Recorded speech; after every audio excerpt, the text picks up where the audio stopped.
Okay, Bring in the dancing lobsters. Bring in the dancing lobsters. So, hey there, everyone. You all may notice that this is very, very clearly not Breath of Fire 4. Yeah. The thing is, I am having like a super bad brain day, and I am like,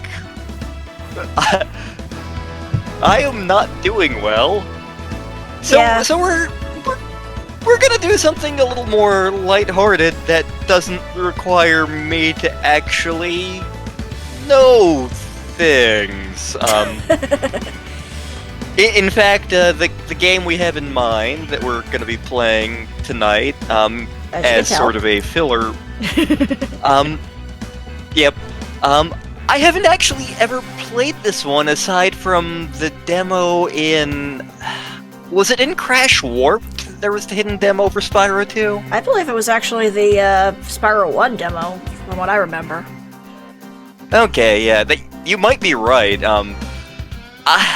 Maybe it was on one of the other PS1 demo discs that my neighbor had a bunch of. But yeah, we are going to be doing Spyro 2 because it's colorful, it's lighthearted, and it requires no brain power on my part. Also, hi there, V. Hello. We got booped. we.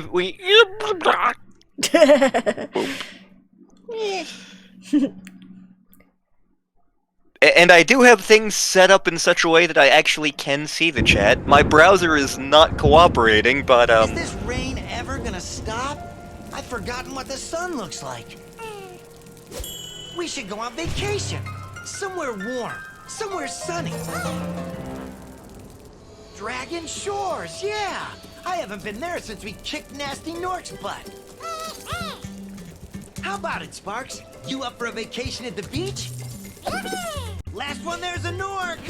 I don't recall us having that in the first game, but sure, we'll go with it. I was about to say, was that a level in the first one?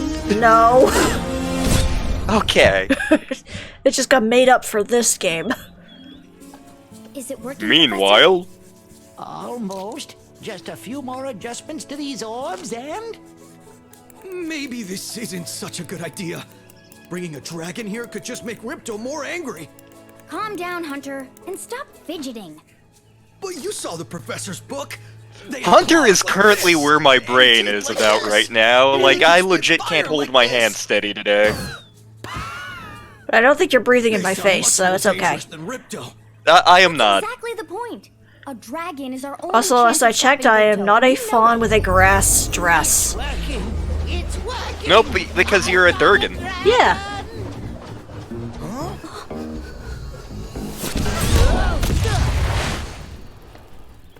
Hi, I'm not supposed to be here today. Landing. Hi. Much like Yoshi in Breath of Fire 4. Exactly. Hey, stop staring. Haven't you guys ever seen a dragon before? You're a dragon? You got a Since problem when with was that Pismo pussycat? Beach inside a cave? Well, well, someone forgot to invite me to the party. Were you trying to keep something from me? A dragon? You brought a dragon to Avalar? I hate dragons. Yeah. Oh, you seem to be fine with elves because you stole some elves' shoes. Crush. You seem to be a turbo jerk. Yeah, he very much has a Napoleonic complex. Go, you imbecile! You ate my scepter! I found it in the Cracker Jack box. Who was that jerk? It was a Dakota ring and everything. Ripto, and we have to I get rid of know. him. He's causing all sorts of trouble around here, but I haven't got time to explain. Here. I mean, yes, you this do. Magic guide to Avalar. You have plenty of time to It'll help explain. you begin to understand our worlds.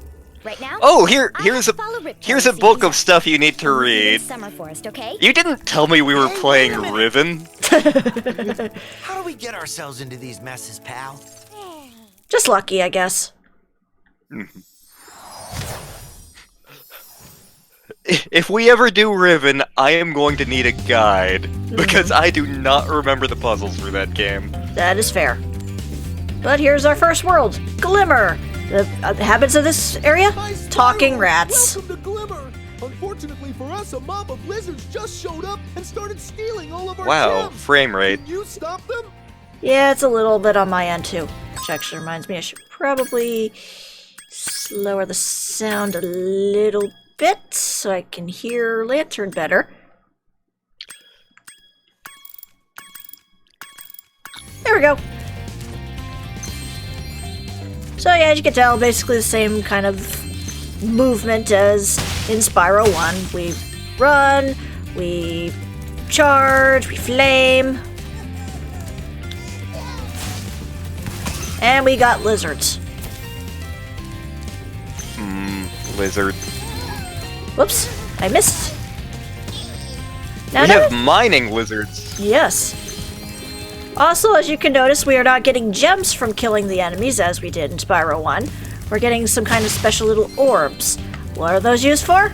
We'll get to that in a very short amount of time. Do we use them to Damn it, I've got nothing.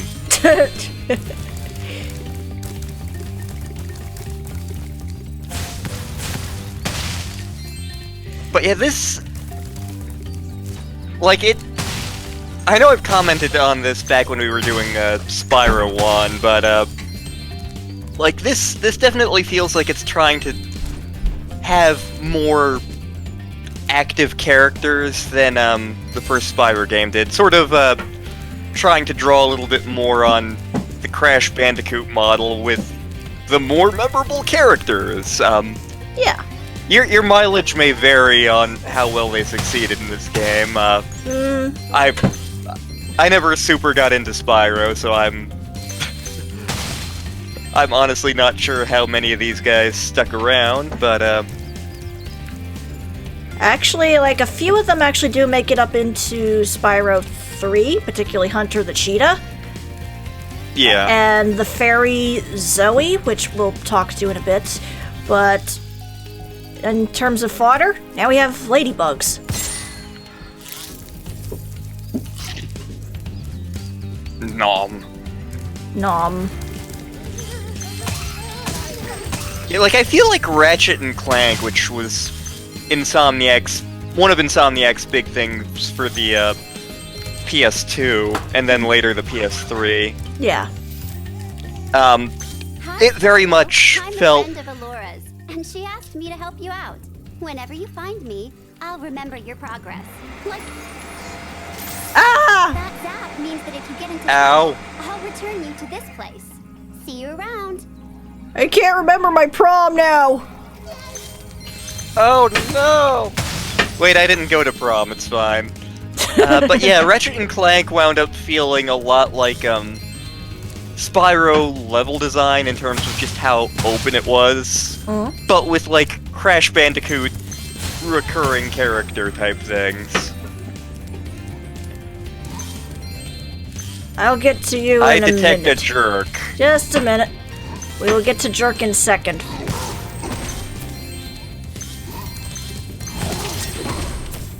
Watch out where you're swinging that hammer, buddy.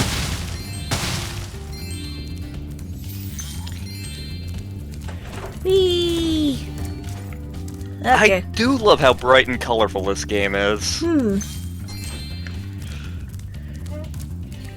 Well, like, maybe it's a side effect. Dragon everyone's talking about. Well, dragon or not, I'm afraid there is a small fee to open the bridge. It will cost you 100 of your gems to cross. You will learn to hate this bear.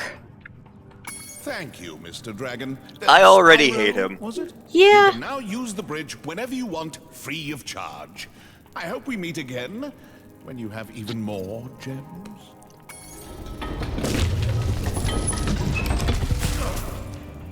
Screw you, Like moneybags. Maybe it's a side effect of having grown up in, like, Around, press the action the button. Sega Genesis and NES era of games, but I tend to prefer my games being bright and cartoony. I mean, don't get me wrong.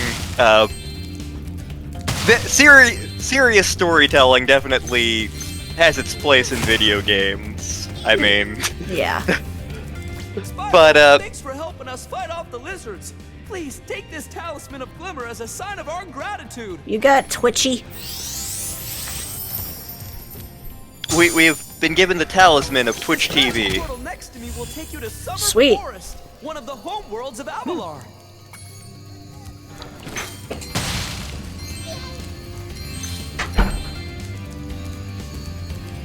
Whoop. Boing.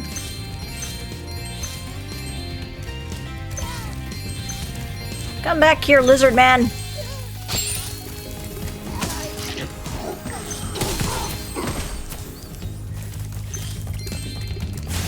Shiny. Shiny dime, wow, I was not expecting to reference SpongeBob tonight. I mean, it's appropriate considering Tom Kenny is the voice of Spyro. I think... Was Clancy Brown one of the voices in the original version of this game, or am I full of crap? No, you're right. He was the voice of multiple dragons in that game. Okay. But yeah, Tom Kenny And plays a bunch of different voices, and it's not just Spyro, but he's also the voice of the professor we saw earlier. Okay. And there will be literally a Uh, characters we're gonna run into very soon that are very much the SpongeBob voice. I've tried hitting them Okay. with rocks, but they're too fast for me. You can try using one of my rocks. If you have any questions, just ask me. So yeah, we got these little side quests we gotta worry about in this game. So in this particular case, we're being taught a new ability. Now we can actually use this thing properly with a spinning mechanic. Nice shooting. Follow me to the next lizard. This feels like it's taking notes from, like, Banjo-Kazooie, Banjo-Tooie to me. Yeah, I can see that. Oops. Also, we show off a little bit right there with a new ability, the hover ability. So that way we can get a little extra oomph in between gliding, so we're not having the risk of falling to our doom as easily as we did. Doom. Doom. Doom Eternal? Doom, yet another video game I've never actually played. You can spit pretty far, Spyro. See if you can spit all the way to the lizard. Oh boy, I could spit pretty far. What is this, Monkey Island 2?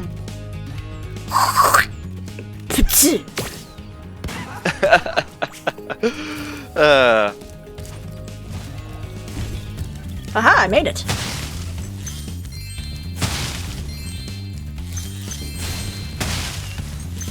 Let me just grab some more goodies. Hi! I didn't even have to get the spitting going on. I could just sneak up on you, you bastard. Sneaky beep. Mwahaha. Tactical stealth. Also a good chunk of timing. Except now where the hell did the little rat go? Hey, has anybody seen a kangaroo rat?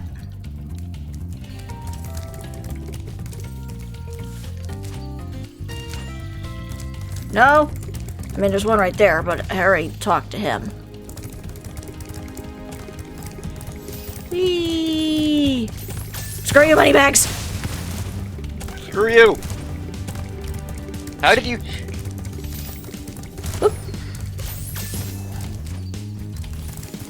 Alright, where am I going here? Did I jump the gun and go the wrong way already? I may have. Whoops. Oh well, shiny gems! I mean, don't look at me, I don't know where I am. I wasn't supposed to be here today. Yep. Oop.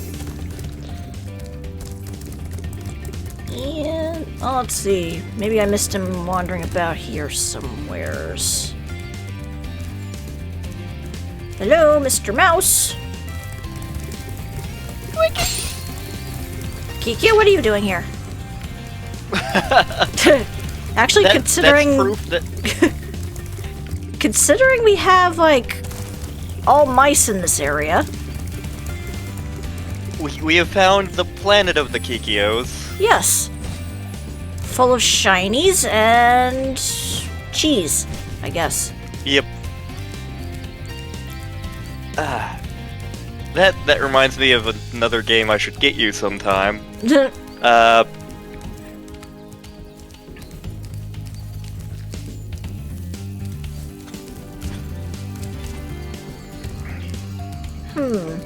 I don't know where he went. Might not be a bad game to stream sometime later either. Thonk. Ah, there we go. Found you. Thanks for that. Don't you shake your ass at me. Aw. You can pick up a rock. Welcome to games from the late 90s, where things shook their butts at you. Yes. There we go. Boing. Boing.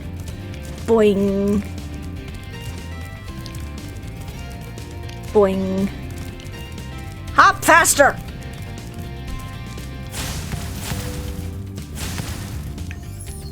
If all else fails, use fire. Yep. Actually, wait a minute. Yes! This makes it so much easier! No, I just realized, like, quick little spoilers, but much like in the other game, you do have achievements or, like, little things you have to do in order to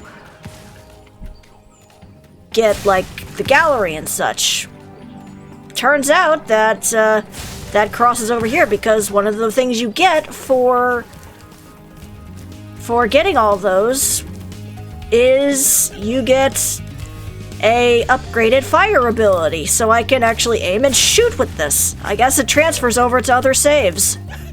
Nice. I know, this is gonna make things so much easier. We now have tactical fire. We do. To aim a rock. Give me a chance, would ya?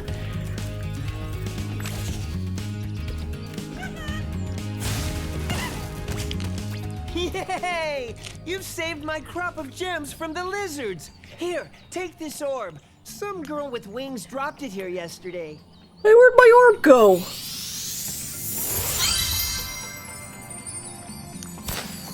Here's a magical jigsaw puzzle piece. Oh wait, wrong game.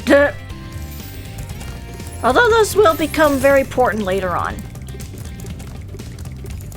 Also, just for a quick notice, don't expect to get everything on your first visit to a world, because there are certain things where you can't do without certain abilities that you have to learn later on, aka you have to bribe moneybags to cheat you, but... Great! Yeah, this is Power-up is active, and you can restart our gem lamps. Flame all the lamps quickly, and the big gem lamp will light. The power-up will give you enough magic to fly for a short time. So yeah, this is where the shiny things were going in to activate this tower. So now, we can fly! Whoops. But yeah, this is very much like a, you can tell this is a slightly later collectathon in that, like, there's backtracking involved, which was a thing that, especially the rare collectathons, like Banjo-Tooie, DK64, were infamous for. Thanks for helping me light the lamp, Spyro.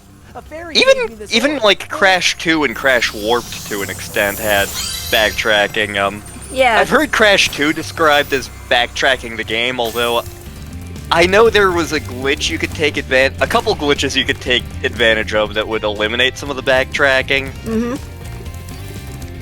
It's ironic because Crash 2 is my favorite of the Crash games. Let's see, do I have anything up here? Nope, okay.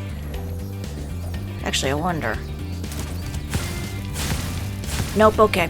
I don't know why that's closed off. I wonder if that's going to be something in the future. But I specifically remember in the past, in the original game, you could actually... Whoops. Take a little cheat here where you could fly up and do some things early on. Like, if you noticed over there, there's a ladder. Later on, we can learn to climb ladders, but since we don't have that ability for a while, we can't do it. But in the original Spyro 2, you could take that fly power up and fly all the way up there and complete it earlier on, so you didn't have to come back to this place. I tried it in this version, it doesn't work. They figured out to put an invisible wall there. Invisible bicycle. Invisible bicycle. Although now that I have this ability...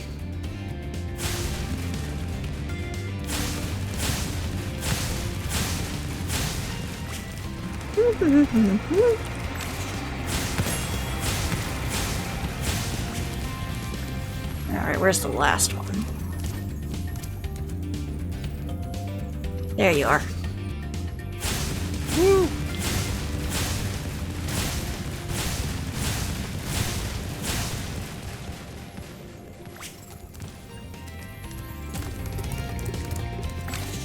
And...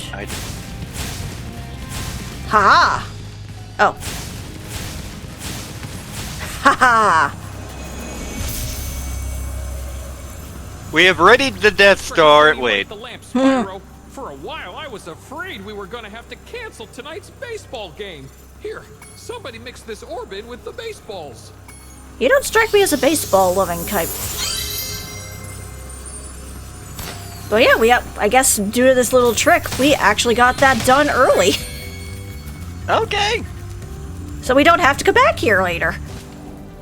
Sweet. Yes. Also, you think you could point me to where things are? Did I miss one up there, Sparks? Or did I miss one back this direction? That's also a question.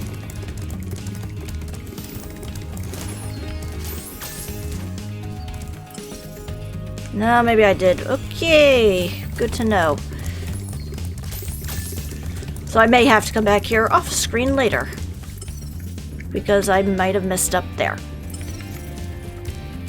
It didn't look like there was any gems else up there, but I could be wrong. Unless it's on the other side. It turns out that we're missing a pizza. Oh, there it is. Okay, it's up there. Ah! Silly mouse.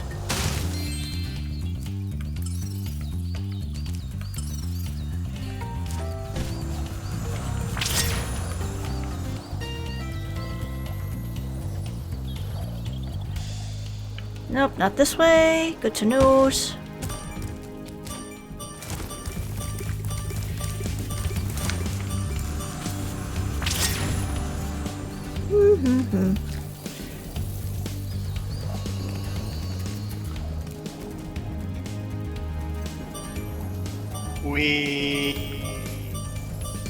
But yeah, see, it runs out way too early here.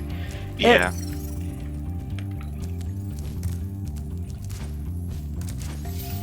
Well, that's a bummer, but it's fine. It's fine. I can get that later. Off screen, particularly.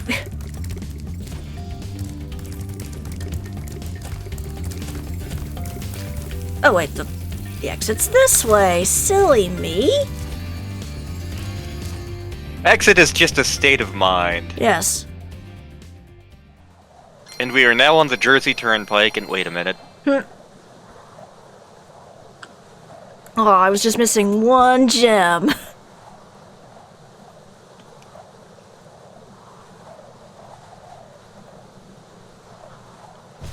And yes, you can still interact with the loading screens. Woo!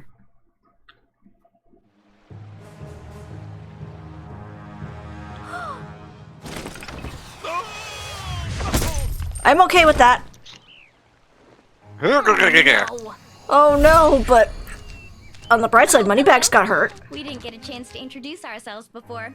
My name is Alora. Where's your Please pants? allow me to introduce myself. I'm a man. I'm a fawn, you dork. Oh, sorry. Did you meet the gem cutters in Glimmer? Yeah, they gave me a souvenir too. They called it a talisman. They gave you a talisman? Shield What, not is it important. special? Talisman is. Well, Nobody's there are 14 gonna talismans in get that Avalon, and they're reference. all I got it. If you can collect enough Yay! of them, they'll be used to defeat Ripto. Where were you? Hunter, where have you been? Oh, I Vegas. got a little lost. Spyro's gonna help us collect the talismans. I am? He is. Spyro. And then we're gonna fight there's no Shendu. way you can get to Dragon Shores right now. Ripto and his monsters have taken over the castle here in the Summer Forest. You're going to have to go to Avalar's worlds and convince the inhabitants to give you their talisman. You can keep them in your guidebook. Hey, I could do that. Why doesn't the dragon just torch Ripto? Hunter, you can't even keep track of your running shoes. How can we trust you with 14 talismans? If you come across any orbs, they're important too. He also I'll forgot his tell you about pants, them but then later. again, so did Laura. Okay, no problem. Yep. I'll collect a few talismans. And so give did Ripto Donald. the old hot Yeah. foot, And be in Dragon Shores by lunchtime. But he didn't forget his bra. Nope. Oh god, that Earth stream. Also, yes, you can find random butterflies that will give you an extra life. Ooh. They're often in jars for some reason.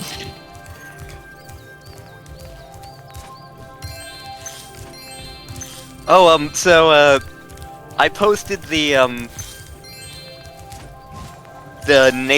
Nathan the Talking Snake joke over in the IR fan server, and apparently it's now like Anna's favorite thing ever. Oh, nice. There's I'm riding a sheep on this morning of glory. I'm riding a sheep in the middle of the night. At some point, I'm gonna have to dig up the Abercrombie and Fitch joke. I don't remember all the details of that one, but This is the homeworld called Summer Forest.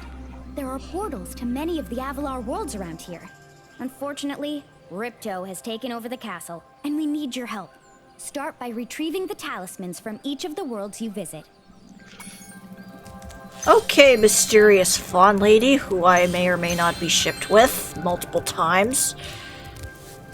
Spyro, help!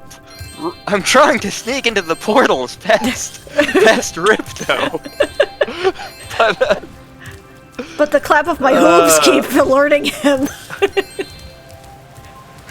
Oh my god. What am I doing? Being adorable.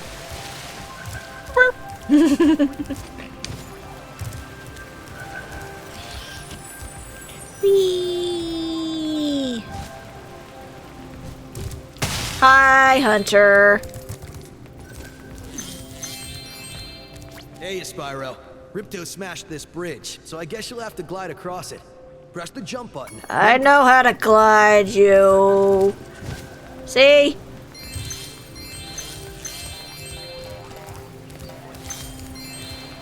The weird dragons of my world taught me well. Woo. What did Courage Dragon teach? What happened? What did Courage Dragon teach us again? I don't remember.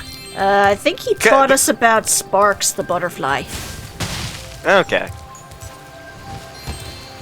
Yeah, because he was saying, like, if he eats butterflies, he'll stay strong like me. And then he made us a cup of coffee, which is weird because neither of us drink coffee. Yeah. And Courage damn well knows that, too. Oh, did I also mention that this fire also breaks through metal? Ooh.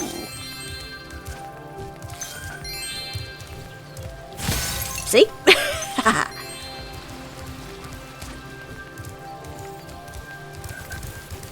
Whee!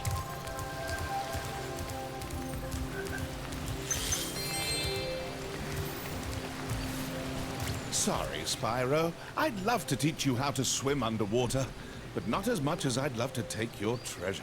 And how much I would love to strangle you in your sleep, but still.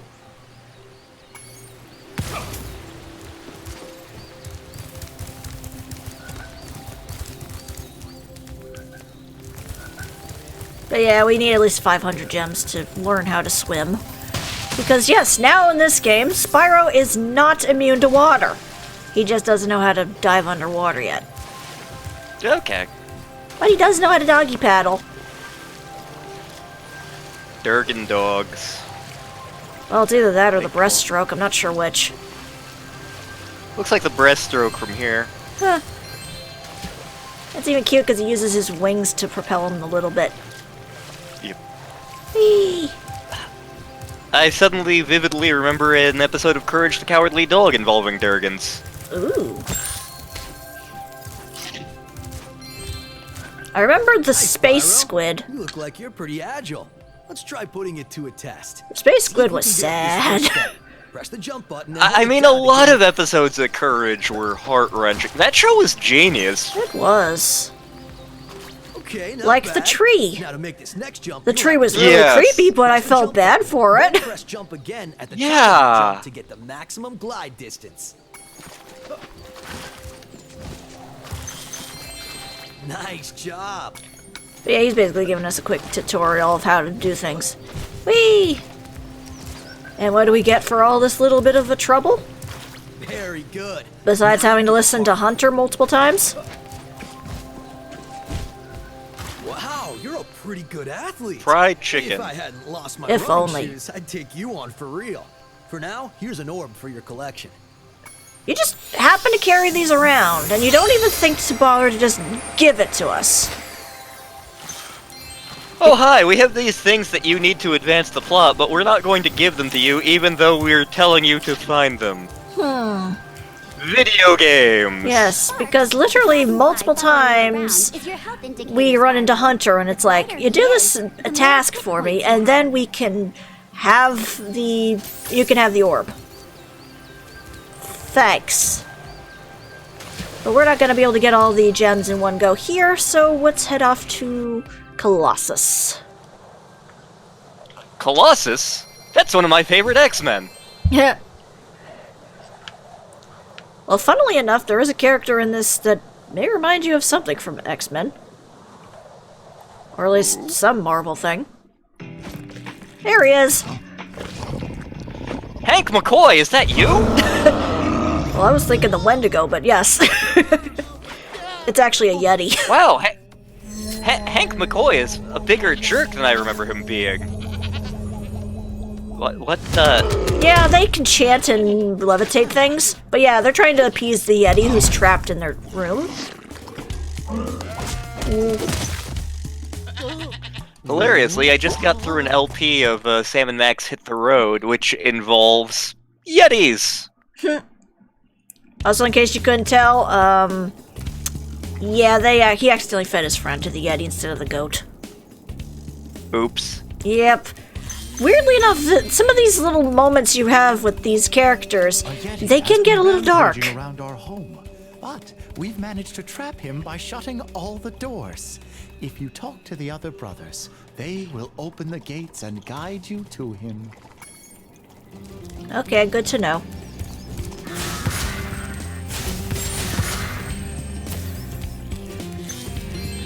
But yeah, we get so many different exploration places in this game. We're now in a snowy level.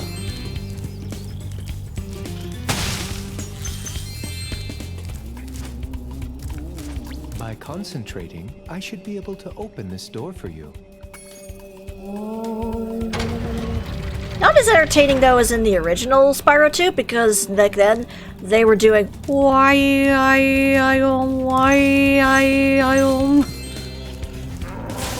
Wichita, Wichita, Hornica, Wichita, always inside my head, make me feel glad that I'm not dead. I don't actually know the lyrics of that song, can you tell? I mean, I don't even know what the song is, so... penguin. Mwah. Who needs a key when you know how to chant like this? I mean, a key would be nice. You can't move when you're Enemies like those cold rats. as ice. I don't know why the foreigner belt came to mind, but that's where we are today. It's fine, we're currently fighting goats and yaks, so...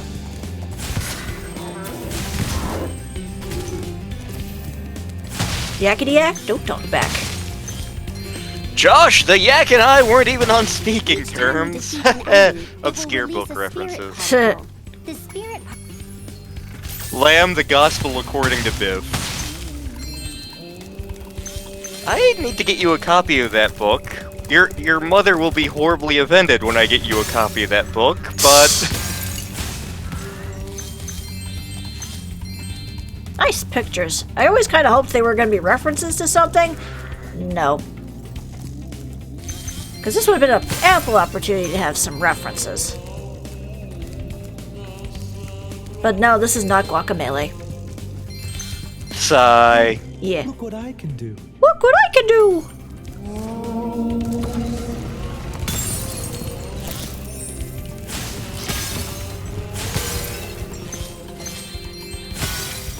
God, this is gonna make things so much easier that I have this ability.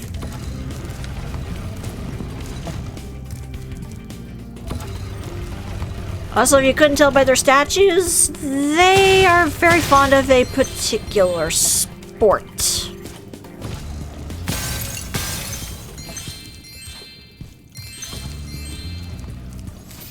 We'll be getting to that shortly. Remember Hunter's advice.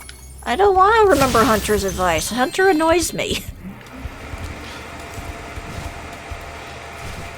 Yeah, so far I'm not finding the characters terribly charming. Yeah, honestly, I think some of the more interesting characters you meet in 3, actually. Okay.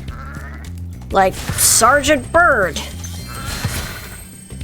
who is literally a flying penguin with rockets strapped to his back. Who was raised by hummingbirds. Is there any way I could make this into a D&D character? I mean, I do already have Chef Kawasaki rolled up. My half-orc cook. I'm a vegetarian. I think you should torch that Yeti. He's pretty tough, though. In fact, I'm not sure you're up to it. Bitch, I'm a dragon.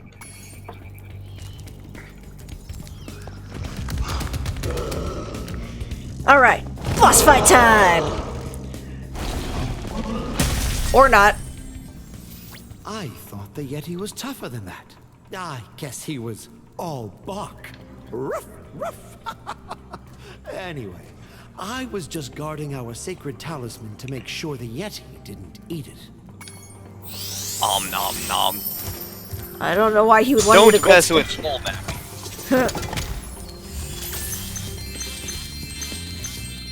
Oh, wait, there's a reference. There's the balloon from the first game. Oh, hey! I remember that. Yeah.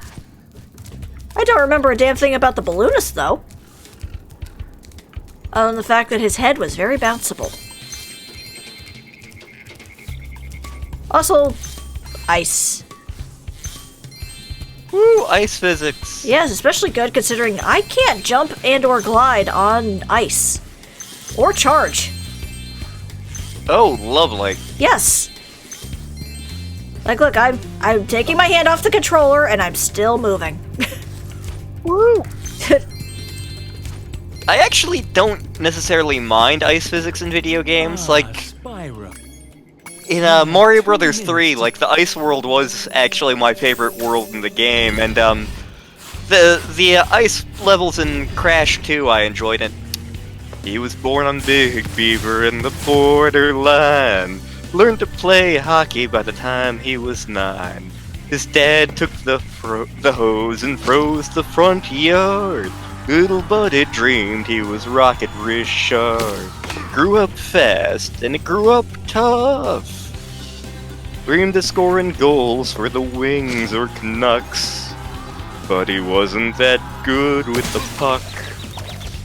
But his real talent was beating people up. His heart wasn't in it, but the crowds ate it up. Through peewees and juniors and midgets and mites, he must have racked up more than 600 fights. Till a scout from the Flames came down from Saskatoon. Said we always got room on our team for a goon. Said we've always got room for a goon. There were Swedes to the left, Russians to the right, Czech on the blue line itching for a fight. Brains over brawn, that might work for you. But what's a Canadian farm boy to do? Hit somebody! What else can a farm boy from Canada do? Hit somebody! What's a Canadian farm boy to do? Hit somebody! What else can a farm boy from Canada do? You timed that so perfectly as I just got hit. God damn it, Warren Zevon. We love you, and you died far too soon.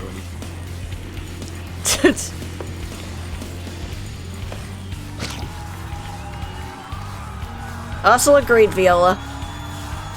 Ow!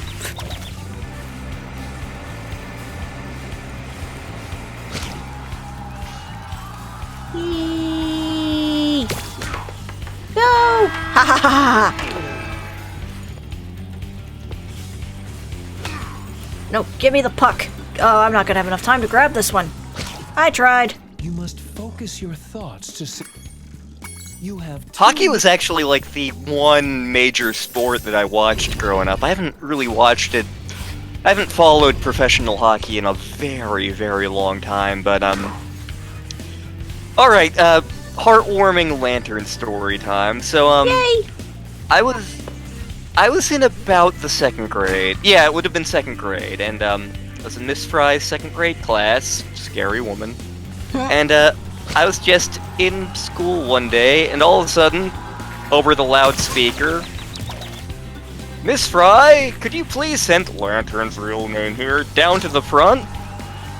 And so I'm getting sent out of my class to down to the front office, and I'm like, oh my god, what did I do? Like, why am I being sent to the office? What's going on?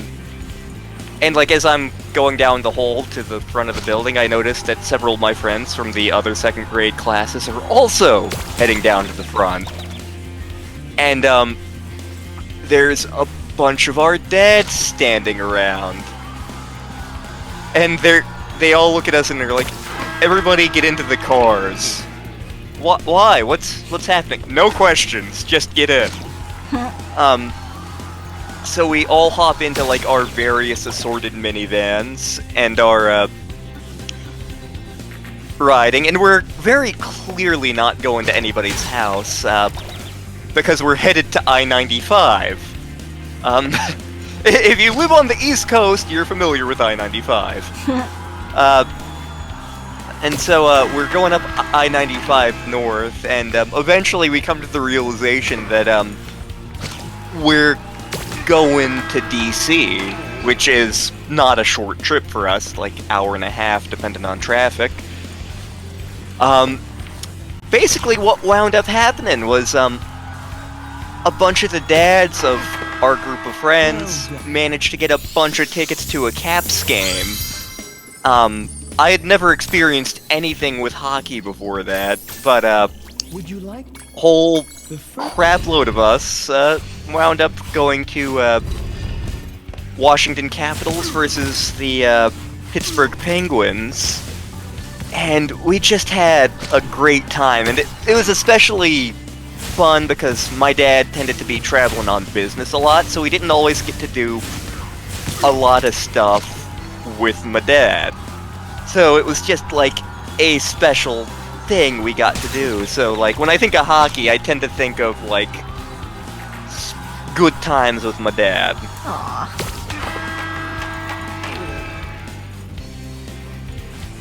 I was like decked in the face by a polar bear. Is it the bear from King's Quest? I think that was a grizzly bear, not a polar bear. It could be his cousin. As long as it isn't Norm of the North. Ugh.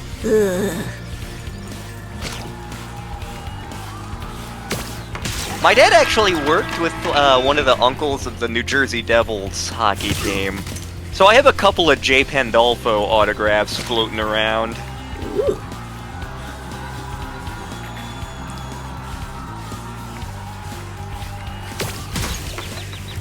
Curse you!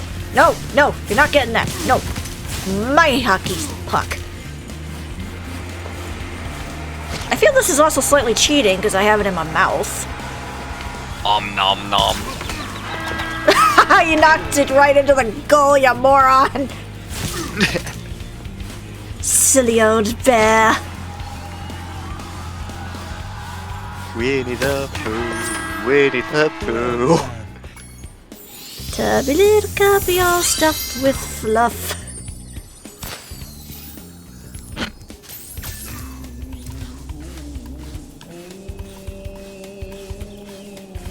Who would I be if I was a Winnie the Pooh character?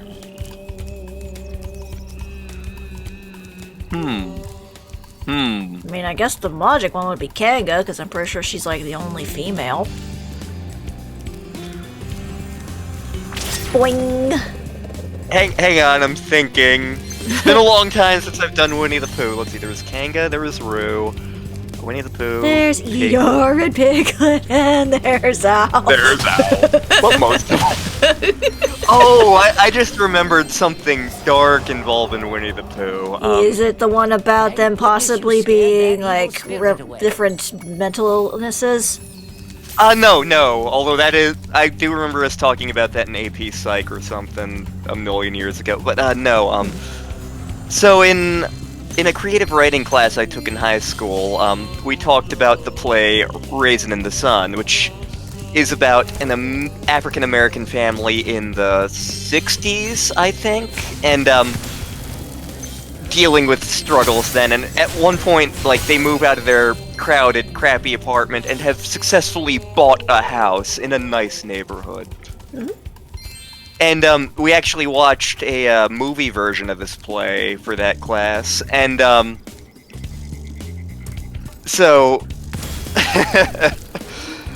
like, they move into this house, like, after, like, they're using Granddad's insurance money to get into the house, and it's been, like, the lifelong dream of Grandma to have a house so that they can have a place, you know? Mm-hmm. And, like, I get that. Still topical now. Yep. But, anyway, this African-American family is greeted by, like, a representative of the, neighborhood Watch Association or whatever the hell it is. It's someone representing the neighborhood, which is largely white people in the 60s. And he's very politely, like, he's trying to very politely tell them, like, you shouldn't live here, you're not wanted. And, like, I'm watching this and I'm like, this guy's voice sounds familiar, and oh my god, it's Piglet. Piglet, no! Why are you being racist? Why? My childhood! And if I recall, the actor for Piglet was also one of the jurors in the recorded version of 12 Angry Men. Yeah, you're right.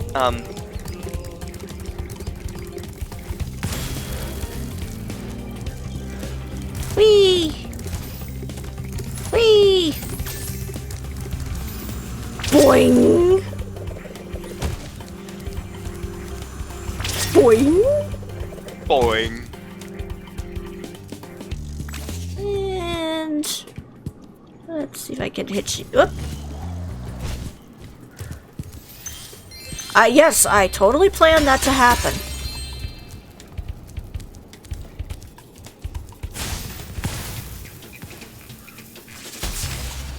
And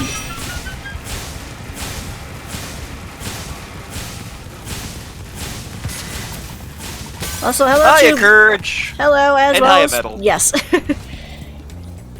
Yeah, beat me to it. We're doing Spyro because my brain no worky courage. Yeah, we're doing a little bit of a casual stream today. Yep. Wait, we were just talking about racist Piglet. Yeah. Yeah. Oh, I did get the copy of Usagi that you sent me. But because Mom's paranoid about cardboard boxes, it wound up sitting on my steps for a couple of days. But I cracked it open. Haven't started reading it yet. I mean, that's understandable. Solid Snake might be in the box. It's true.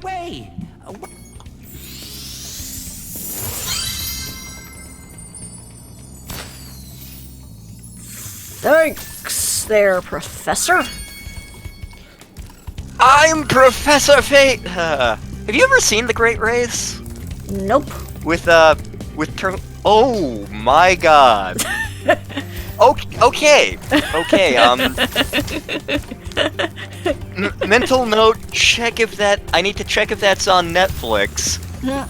If it is, I know what we're doing for our double date night with Courage, whenever that is. I thought it was gonna be Big Trouble in Little China. The Great Race is more important. Okay.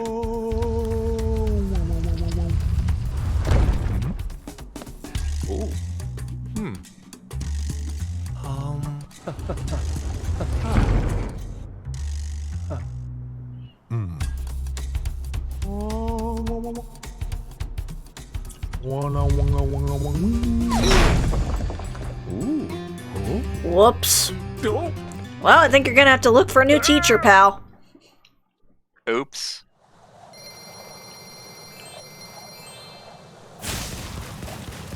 Oh, so the upgraded power-up is also in the loading screen. Good to know. Cool.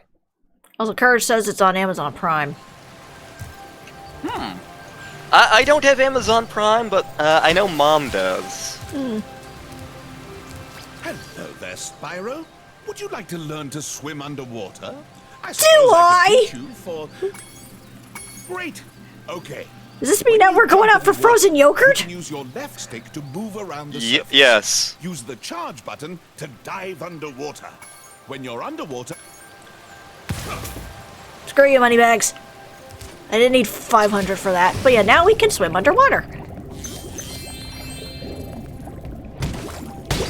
See, underwater levels tend to annoy me more than ice levels, just because water physics in most video games, especially in most 3D video games, tend to not be fun. Yeah. Although this does, again, get a little bit easier with the upgraded fire ability, because it actually works underwater. Nova Flame!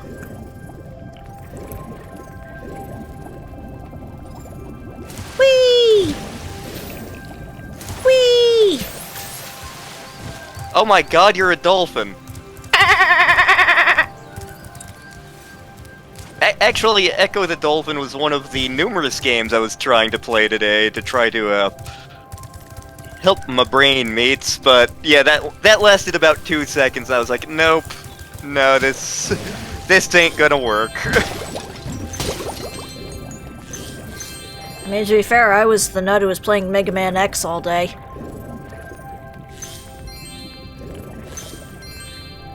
Mega Man X, have I used that to relax? I can't remember. I'm sure I have at some point. I mean, I'm just happy. I could have, in theory. Yeah, go ahead. I could have, in theory, just popped in my SNES cartridge for that and played it up here. See, I'm just happy that I managed to actually, 1, beat it, 2, get that damn helmet upgrade, and 3, got the Hadouken enough that I could one-shot Vile with it.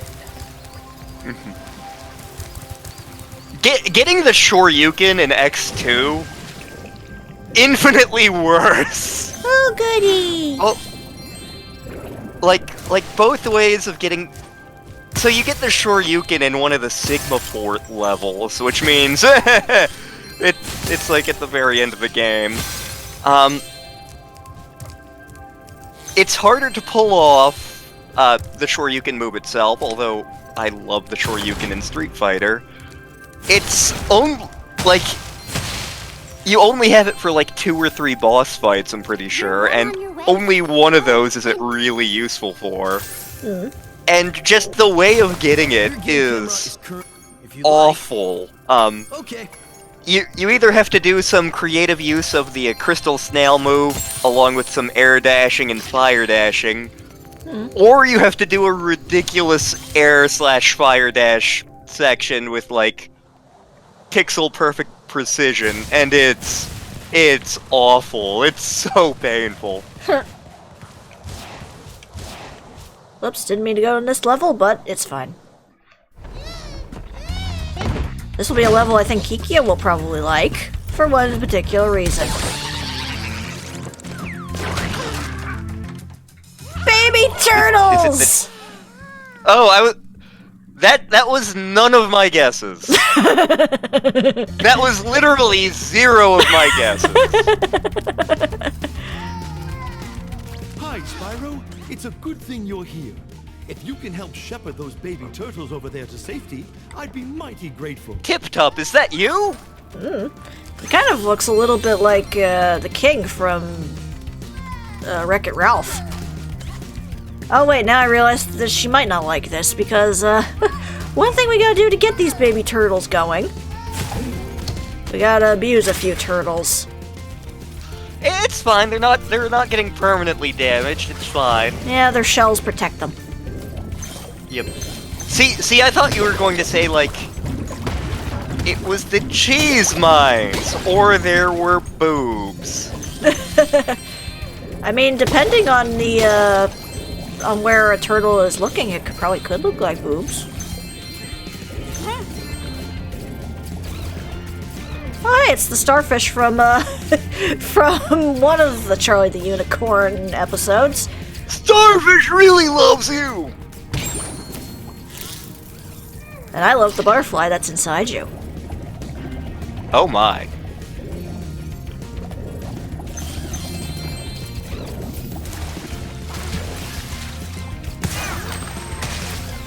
Peekaboo.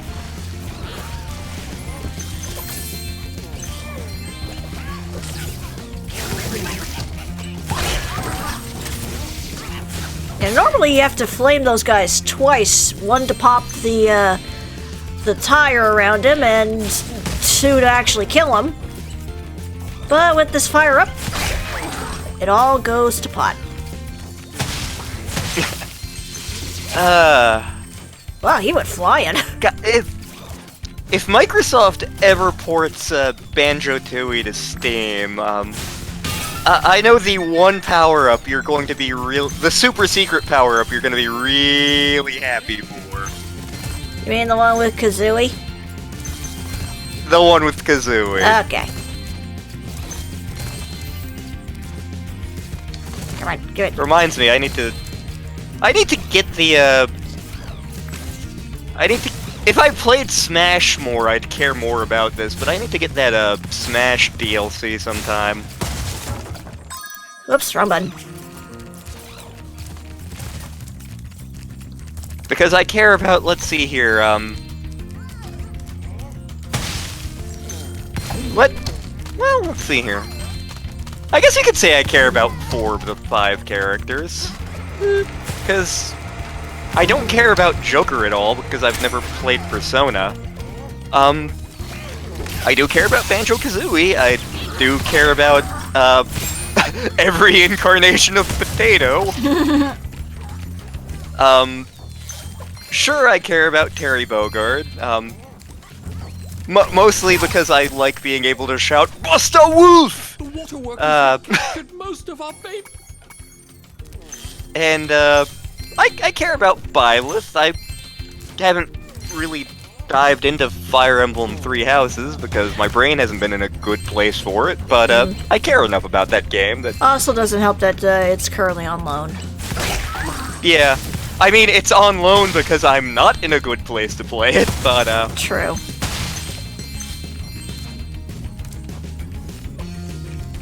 Plus, I feel like it's definitely something Tony would enjoy. Yeah. Like FF Tactics is his favorite game ever, so I figured he'd totally dig Fire Emblem.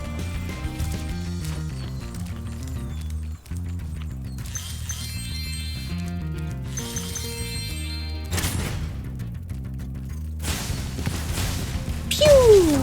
There we go. Sure, I got him out of the box, but I left them trapped behind a door, so... It's fine. Yeah. Courage really wants us to double date the Great Race. Ooh.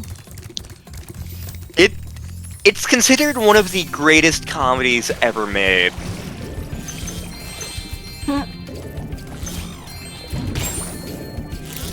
Whee! Could probably... My mom and dad would probably be up for triple dating that. Ooh. Get my sister and her husband into, and it would be like my entire family is on this date with me. Yeah.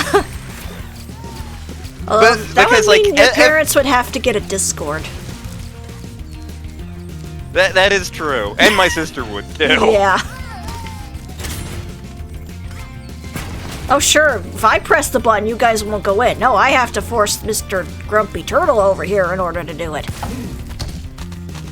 This was in the demo I played. I remember this. Keep going, would you? Where'd your tail go, by the way?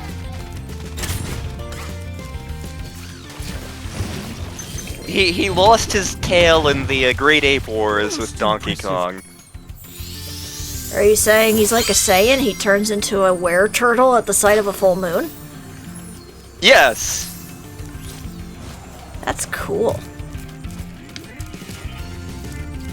There was actually a thing on the Mario Wiki. I'm not sure if it's still there, but an LP of the Donkey Kong Country series that I watched saw this for like the 10 minutes it was up and just ran with it.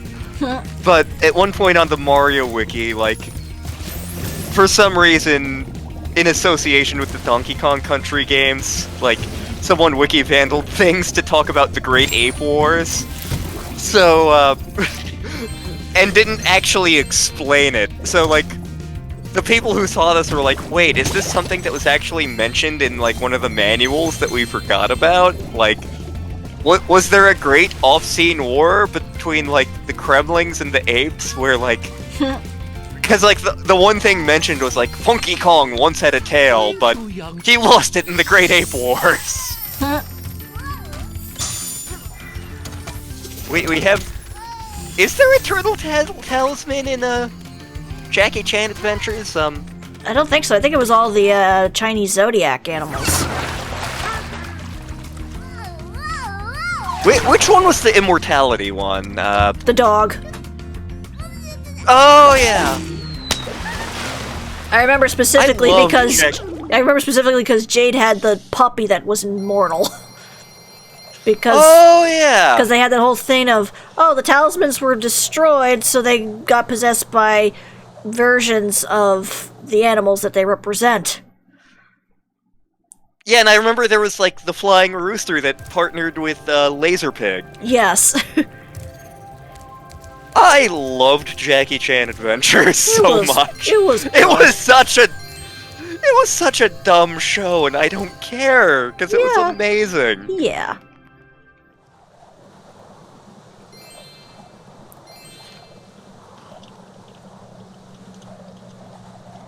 And then they had to cheat on the dragon one, where it's like, oh no, it was Shendu the whole time who got that ability. Oh hey, a drunk. Oh hey, the Thunder Bear.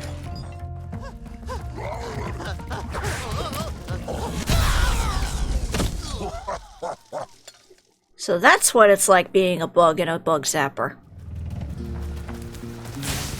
Or a zap.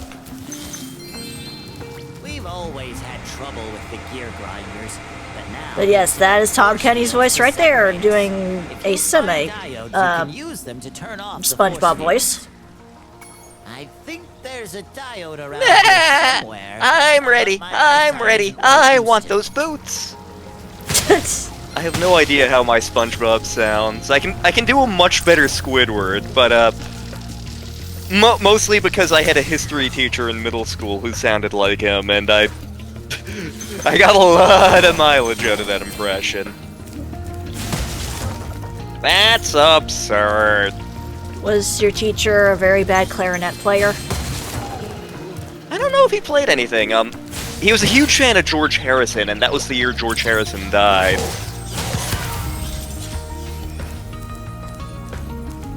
George Harrison actually is my favorite Beatle. Unpopular opinion. Paul McCartney, least favorite. That doesn't mean he's bad or anything. It just means of the four Beatles, I like him the least. I mean, to be fair, I think most people usually chalk John Lennon as their favorite. One of my coworkers love Paul is her favorite. Actually, I think Queen's favorite is Paul. Okay, yeah, and if you like Paul, that is totally valid. We all have different tastes, in music especially, and that is okay. Yes. Rainbow! Rainbow. George happens to be my favorite Beatle. I'm also weirdly fond of Ringo, just because I totally want to I'd totally make a sandwich for that guy. He just seems legit cool and chill.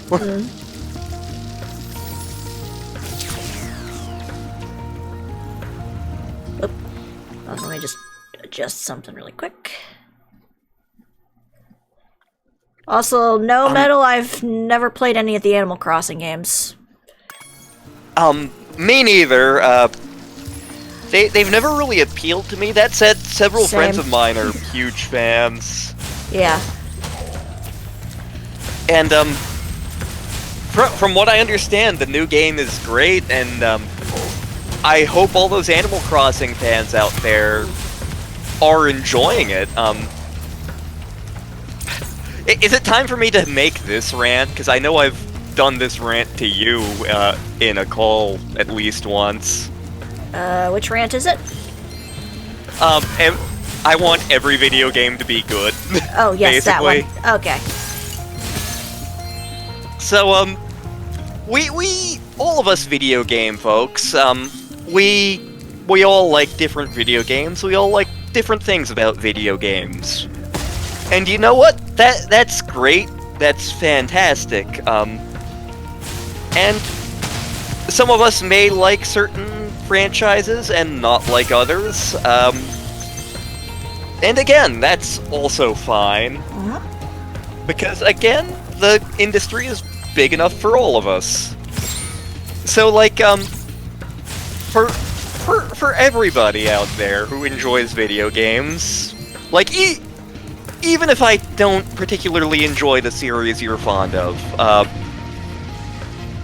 let's say Call of Duty, for example, not my kind of game, but that's fine. I don't want your Call of Duty game to be bad if you enjoy it. I want it to be the best darn Call of Duty game it can be, just because you enjoy it, you know? Like everyone who enjoys a franchise of video games deserves good games. So that is my touchy-feely, warm, fuzzy rant about video games.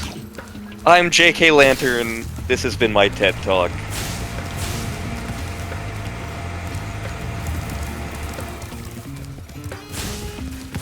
Who's Ted, by the way? Have I ever actually met anybody named Ted? I'm trying to... Hey, quit stealing my shinies! I know my dad knows somebody named Ted. Actually, he's a screenwriter. One of the people who worked on Silence of the Lambs. Ted Talley.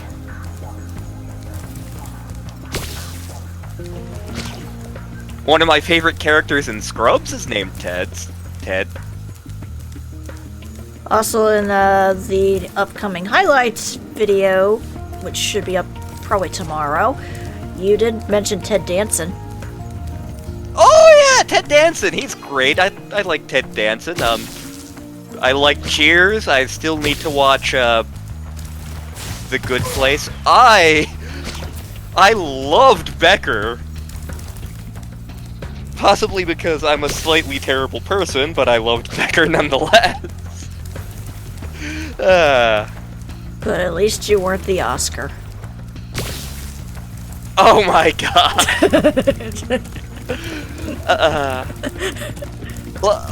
Like I've been going out of it. Like I've been deliberately not advertising that video, except in one case, just because I could. Just because I'm worried about that video traumatizing people. Yeah. Like the Nate the Talking Snake joke. That shouldn't traumatize anybody. The Oscar video. We had to put a content warning on that sucker. Woo, you went flying. I'm going to bop you into the dawn of time!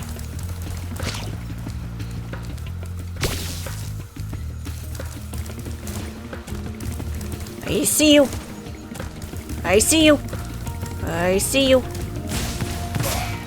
I don't see you now. That's because you're dead. Stop. I feel like Courage and I have done at least one Becker marathon.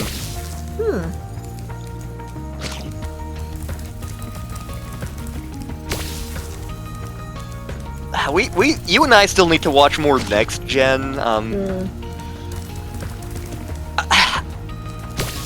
next episode just annoys me deeply. I mean, we could skip it if you want.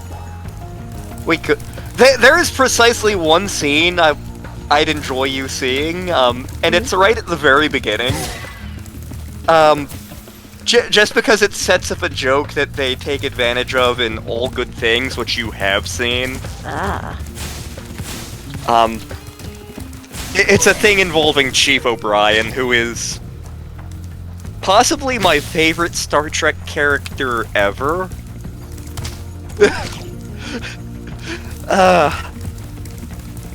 I need to track down that webcomic that Courage sent me years ago, which was just bad things happening to O'Brien.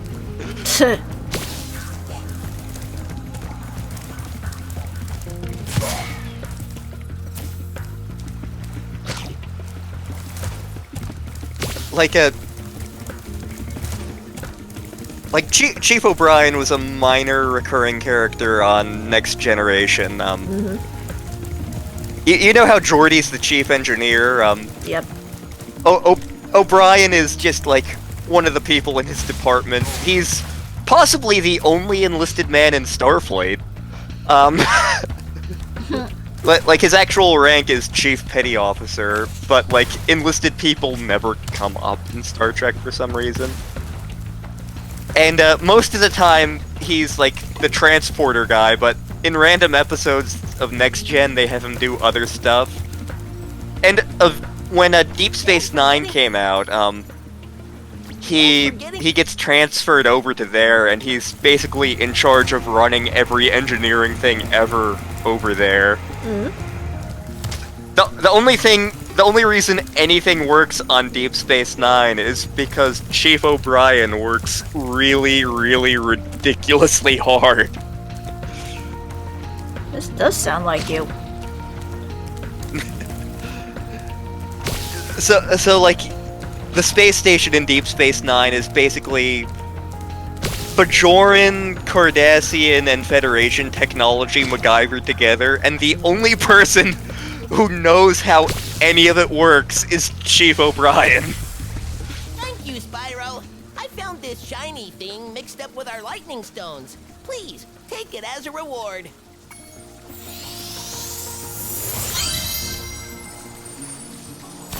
Electro, an entirely underrated Spider-Man villain. Yes.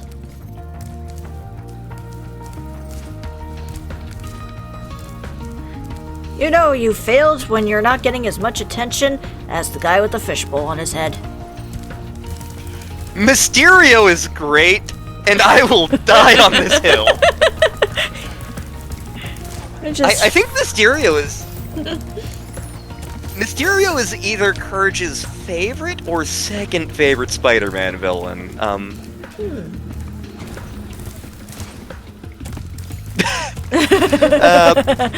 Long live Mysterio, top 10 Spider-Man villains of all time. Like the only ones I can think of who Courage might like better, and Courage, you'll have to correct me on this if I'm wrong. Yeah, he's saying it's his third after Looter and Craven. I forgot about the Looter. I forgot completely about the Looter. He wasn't gonna be even the he wasn't even gonna be one of the ones I guessed. I was gonna guess either Craven or the Spot. Okay, so I'm gonna have to talk about the Looter now, because he showed up in, what, like, 2 issues, and the second one of them is the funnier one? So, the gimmick of the Looter, he is a thief, and he robs a museum, and he finds a meteorite, and it gives him super strength. And, like, he showed up in, like, one of the very early issues of Spider-Man. He was one of those guys that, like, Spider-Man caught, and then everyone forgot about.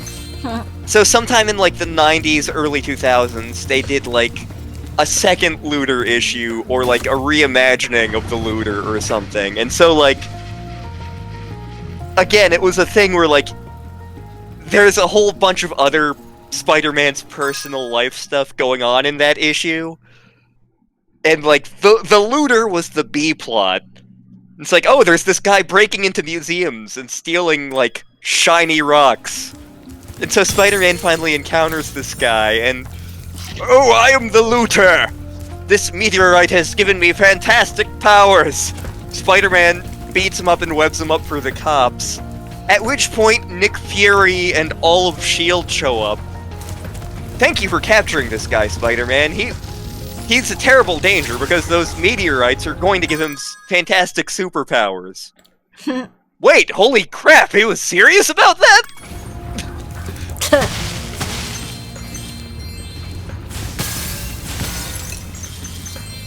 Thank you, Spyro. You've deactivated Yeah, all the those barriers. issues.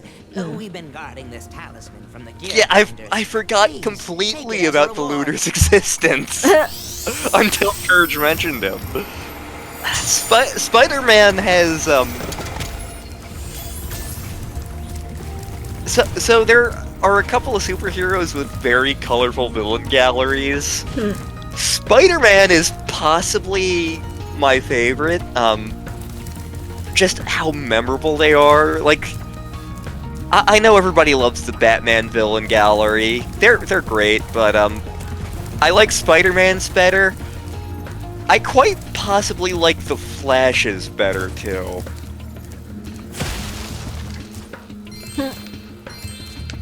Oh yeah! Paste Pot Pete! Spyro, He's great. Do you see that big building over there? The gear grind.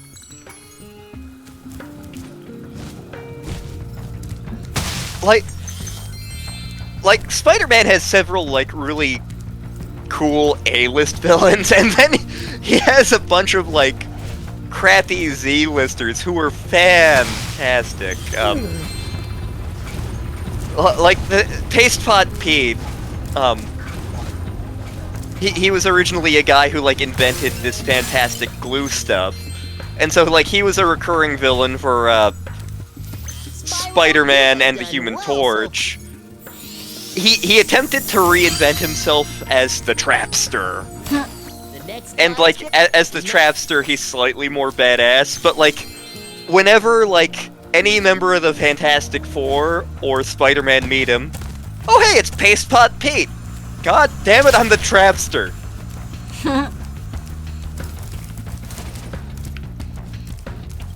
I would love to be Stiltman. Being the Stiltman would be fantastic. I don't remember many Daredevil villains. There are... Let's see, like, Kingpin, Bullseye, the Owl, he sucks, the Gladiator, everybody forgets about him, and Stiltman! Oh, and the Purple Man. I can't possibly forget about the Purple Man because he's actually awesome and became important much, much later. Not to mention ripped off by Scott Cawthon. The Stiltman was like Daredevil's. So early Daredevil was like a crappy knockoff of Spider-Man, essentially in terms of like the villains and the writing. Stiltman was a shittier version of the Vulture. I am not even joking.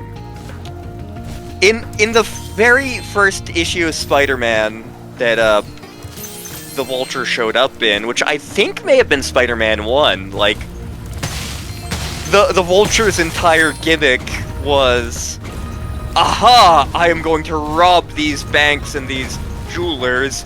Nobody can catch me while I'm flying up here. That's like almost verbatim what the dialogue was. Stiltman was like that, except instead of being I'm flying up here, it's aha! I'm ridiculously tall, and nobody can grab me up here.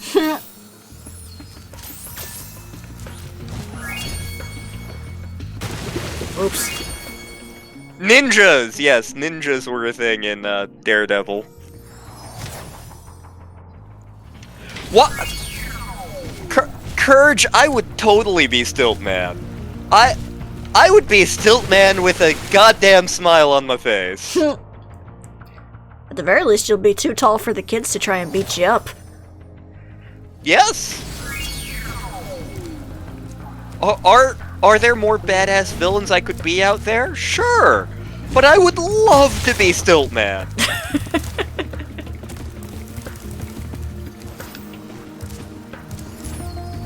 Like, in terms of, like, characters from The Flash, like, God, he has so many cool villains, Captain Cold is just a badass, Heatwave is just a badass. I should get caught up on Legends of Tomorrow because I'm like 5 seasons behind on that. My favorite part of that show was Captain Cold and Heatwave. But the Mirror Master, one of my favorite comic book characters of all time is actually had his origins in being a Flash villain before he became more than that, the Shade.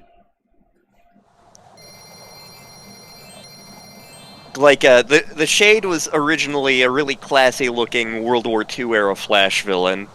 It's like, oh, I have a top hat and a magical cane that shoots shadows. When the Starman series came out, they reimagined him and made him, like, one of the best comic book characters ever. It turns out, no, he doesn't have a magical cane. He's actually an immortal from, Victorian times. He actually legit has shadow powers. He's been working as, like, an assassin for the past century and a half or however long. And, the main reason he does the supervillain gig is because it's fun and it amuses him. And, like, in his battles with the Flash previously, he's purposely been holding back just because it's more fun. And, like, he's just a really fascinating character.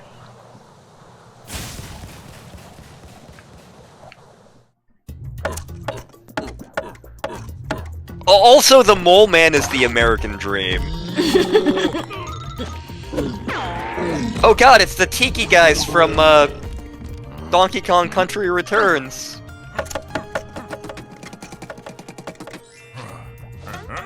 I knew it! I'm so happy. Oh. Shaka, when the walls fell. You don't get that reference yet, but you will. Have come to life. They've locked us out of our temples and stolen our food. Oh no, they've stolen your food. Are you in a pandemic too? Yes. Like as of this afternoon, our work's still open. I'm kind of waiting for Governor Stitt to finally bite the bullet and be like, okay, we're closing down the state. Oklahoma, number one, we don't have a lot of test kits available. I mean, who does? But we haven't been hit as badly as some other places. Even still, because there's, like, a horrible lack of testing and, like, our hospitals are already kind of overfilled. It's definitely a worrying state of affairs right now. Yeah. I know my dad's supposed to go into the university this week to set things up, and he's like, I'm gonna avoid that place as much as possible. I think one of his coworkers may just, like, do his classes online from a cabin in Tennessee or something.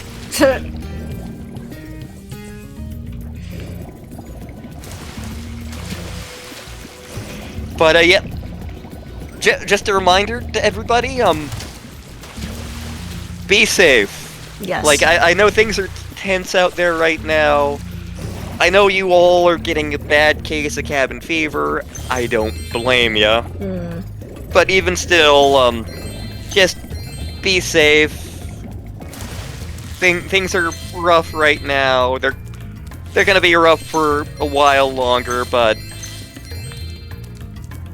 your health is important, being safe is important. Yeah. The first puzzle.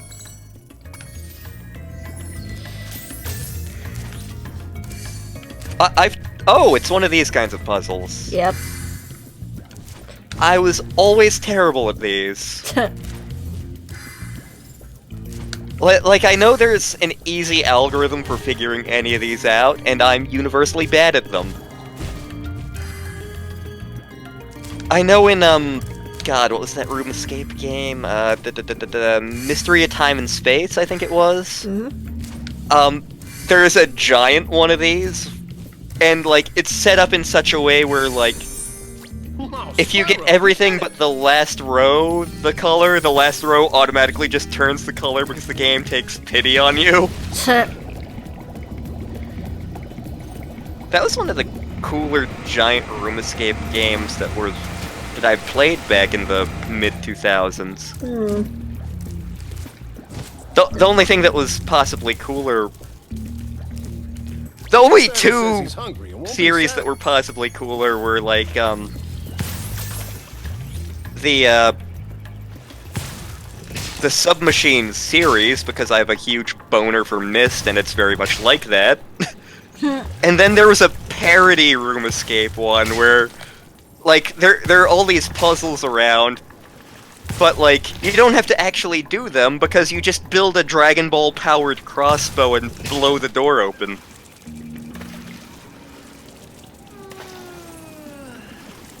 This feels very Banjo-Kazooie to me. Also, funnily enough, this is kind of a similar thing you see in Jak and Daxter, the first one. Okay, Jak and Daxter was one of those games that, like, I remember it coming out for the PS2. I never got it, even though I wanted it. Well, I do have it, and I do have the emulator, so we could do it in the future. Yep. It's kind of like Kingdom Hearts, except for different reasons. Like Kingdom Hearts I didn't get because, like, I was going into high school when that game came out, and, like, everyone's like, oh, you need the shooting and the fighting games, oh ho ho. Okay, I don't want to be made fun of. Disney's for babies. Those metal shields are... Yes, Disney's for babies as you see Mufasa go careening over a cliff into a herd of stampeding wildebeests. Yep. I think more of the old Genesis Disney games are available on Steam now, and those were... My god, those games are fantastic, like... And hard.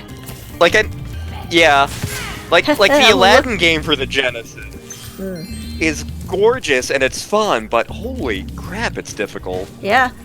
And then it's like in the Lion King one, looking at you, waterfall section. Yep. But like even things like Mickey's Castle of Illusion or Quackshot, those were awesome games. Yeah. Like people frequently talk about licensed games being bad. I have a couple of ones, but like the Disney ones, a lot of them, even before like Kingdom Hearts came out and everybody got a huge boner for the Kingdom Hearts series, a lot of them were actually really good. DuckTales! Woo! DuckTales is amazing!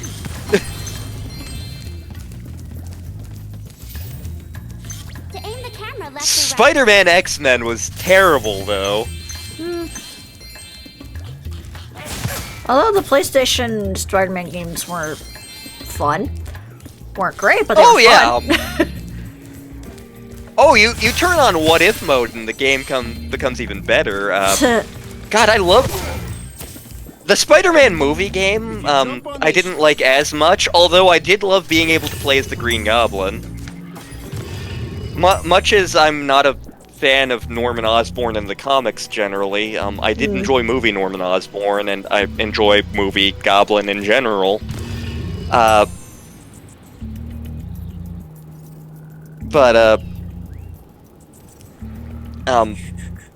PS1 games, I only played the first one, but like just the variety of costumes you could get and how they changed the gameplay.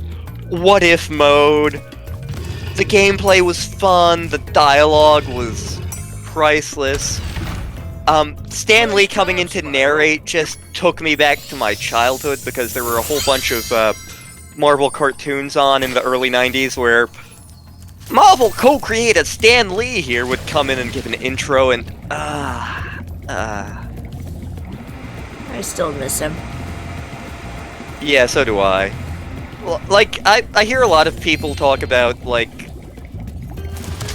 he wasn't as integral to the creation process as some other members of Marvel were.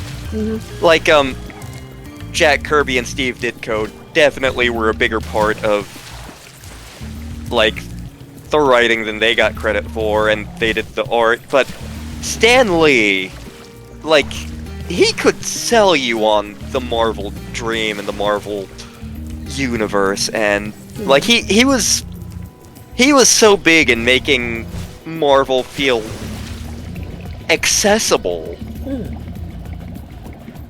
Also, I actually have a friend who worked on some of the Marvel movies, and he was talking about some of the Stan Lee cameos, and like apparently the Stan Lee cameos in the Marvel Cinematic Universe eventually just became like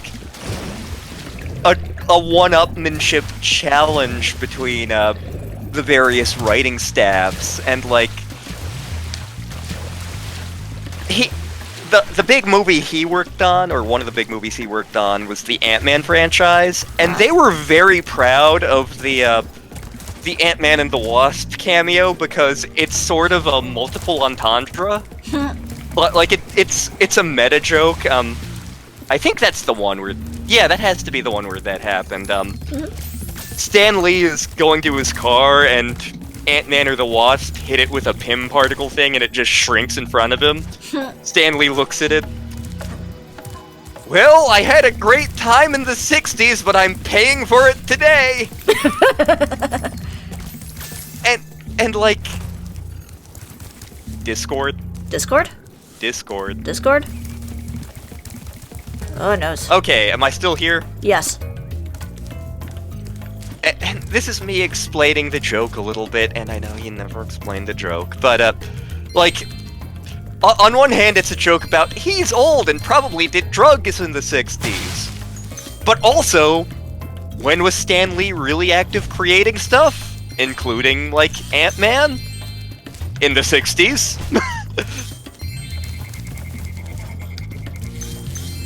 The Guardians of the Galaxy 2 cameo is also priceless, and we need to date night that one too, since we date nighted the first one. Yes. And it'll be easier this time because I have that apparently. Okay. It's like I caught my brother watching it, it's like, wait, we own this?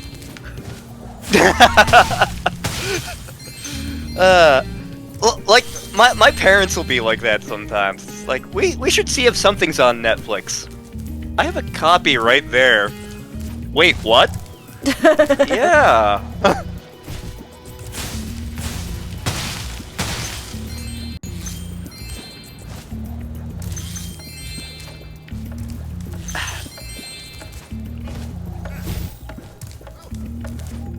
I know everyone has their favorite bits of the Marvel Cinematic Universe. The things I'm probably the biggest fan of are the Thor franchise generally, the Guardians of the Galaxy franchise generally, and the Ant-Man franchise. Like the a lot of the later Marvel Cinematic Universe movies tend to be a little bit on the darker side, although depending on which ones you watch, some of them are much darker and more serious than others. Ant-Man, the Ant-Man series is generally a breath of fresh air, and God, there's a lot I can talk about on why I love that series.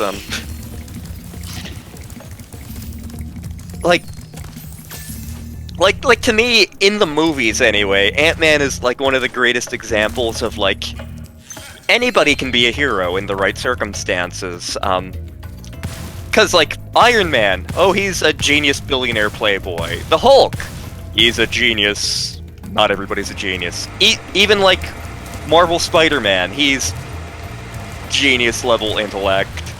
Thor, he's a prince of gods. Black Panther, he's the king of Wakanda, although I'm really happy Black Panther exists for other reasons entirely, and I'm so glad that movie was amazing.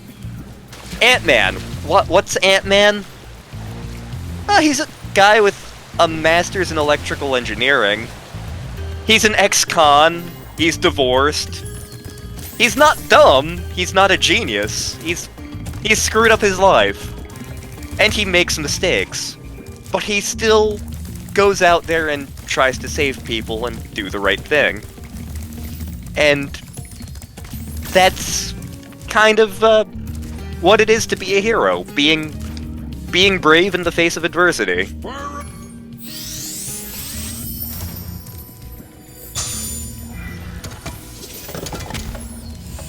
Also, I love Ant-Man's interactions with his daughter. They're very heartwarming. Aw.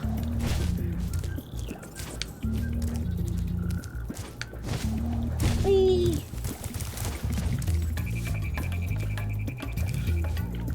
This is going to be another, Oh, I loved Kurt Russell in Guardians of the Galaxy 2. This is gonna be another one of those me rant on everything streams, isn't it? Maybe. Maybe!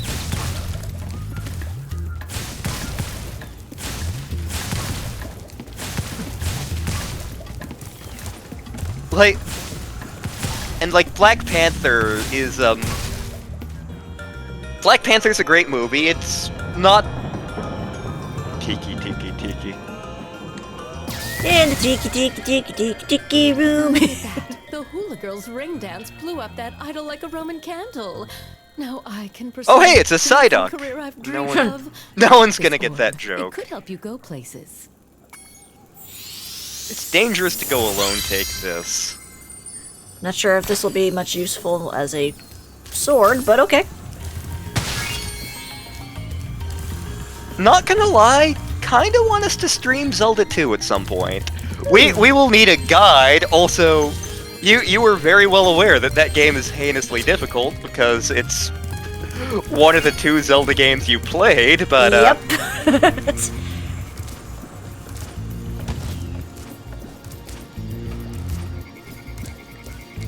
Oop. Okay, nope.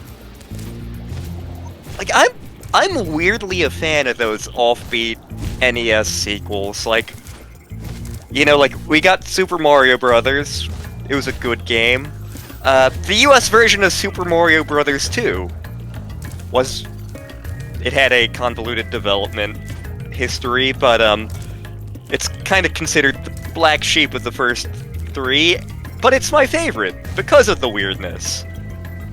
Castlevania 2. Is it a perfect game? No, but it was ahead of its time a little bit. Zelda 2. Very different from Zelda 1 or most of the other Zelda games, but it's still a cool game, and introduced some ideas that later games used. Okay. Durgan.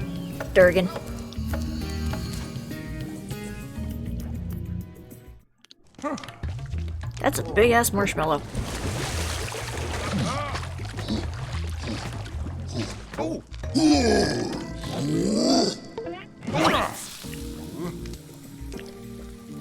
Weenie! Not gonna say it. Not gonna say it. Not gonna say it. Say it. Ask me about my wiener. Oh god, what? That was... What was the movie that... Accepted? Wasn't it? I don't recall. I just remember that in the trailer. I watched, like, the second half of that movie. It was a very... It wasn't great, but there's one joke that takes the entire movie to pay off, and it's really funny. Because, like, the whole thing about the movie is, like, this guy doesn't get accepted into college, so he attempts to make his own, and so he just gets a bunch of his other fellow people who didn't make it into college, and they're just attempting to, like, teach themselves things that they're interested in. And, like, his creepy friend is like, I want to learn to blow things up with my mind. Okay, that's what your degree will be in. And the entire movie, you see him, this one kid trying to blow crap up. And, like, basically it involves him sitting around looking kind of constipated. And so, like, someone at the actual university is trying to get this fake university shut down. For some reason, it ends up becoming an accredited university, for God only knows what reason at the very end. But, like, the bad guy is going away in a huff, like, ugh, I can't believe I didn't shut them down. And then his car explodes, and the jump cut to the kid, and he has an expression of, like, oh my god! I did it!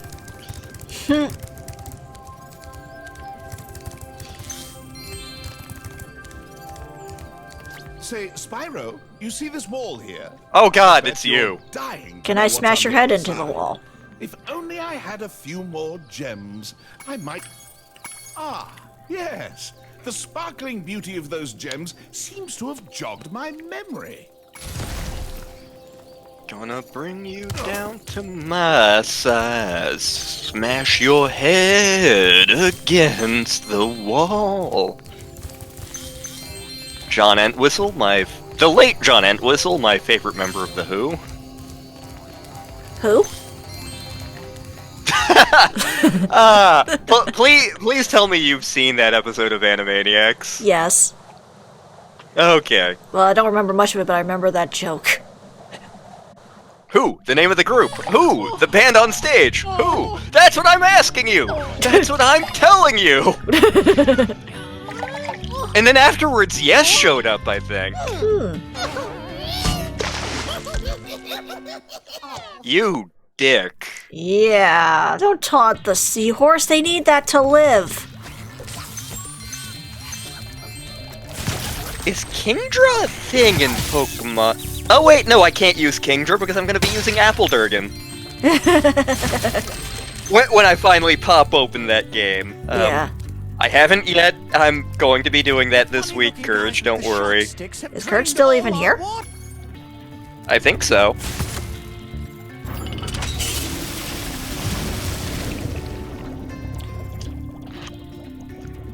Bubble, bubble, toil and trouble.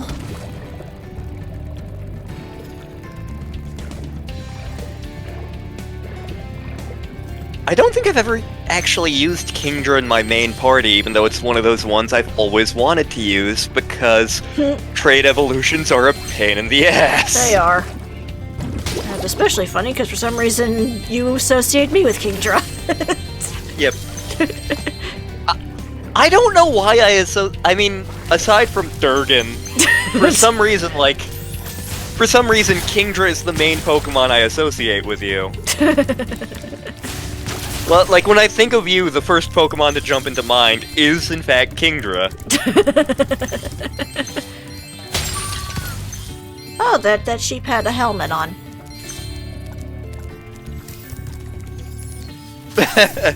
That reminds me of a Ron White stand a bit. If I was in charge, the American Disaster Scale would only have 2 levels. Get a helmet, put on the damn helmet.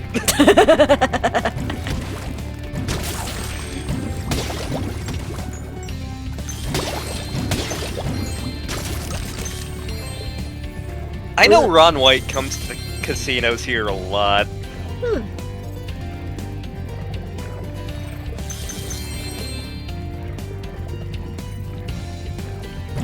Never actually been to one of the casinos here. Well, you don't gamble. The only casino Yeah, I mean, I could totally be a gambler if you got me going, but, Well, yeah, we've like seen the bot. Yeah, I clearly have a problem. I mean, I'm not much better. Luckily, that doesn't involve money. It just involves me just pushing button and waiting for Pokemon to come out. But the only casino I've actually been to, not counting on a cruise ship, was one in Shreveport, Louisiana, which was mostly there by legal loophole. It was, we're technically a boat, even though we're permanently docked to this building. I mean, we could leave at any time. Yep. Oh god, that reminds me of one of my dad's favorite movies, which I haven't watched in a long time because, so for a while we had free HBO. I think we've gotten it again, I can't remember, because I barely watch our television. Yeah. But at one point, like during one of those free HBO times, the movie Pirate Radio was on HBO. Pirate Radio is an amazing movie. I love that movie. But it was on HBO, which, if you know anything about how HBO works, they tend to cycle the same set of movies. So Dad ended up watching it like 28 times. Yeah. Oh, it's Metal Shark Player from Mega Man 6. Mega Man X6.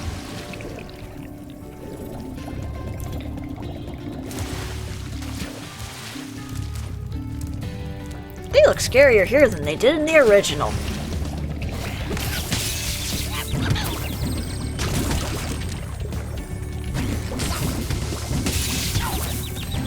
Quit zapping me with your zappy zaps. Shouldn't that be zapping, like, literally everything? Yeah, you would think so.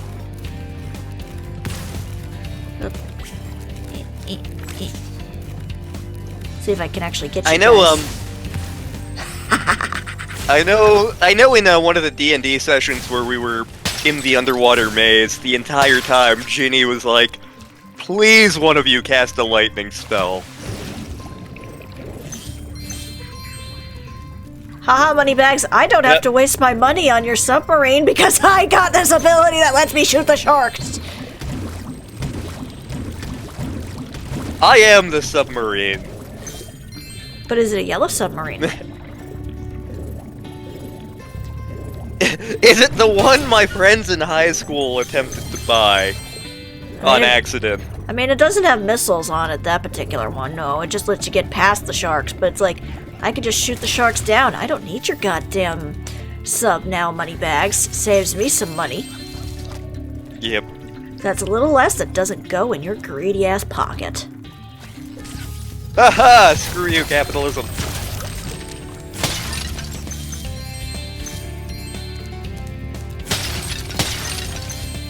Glory to Orstovska!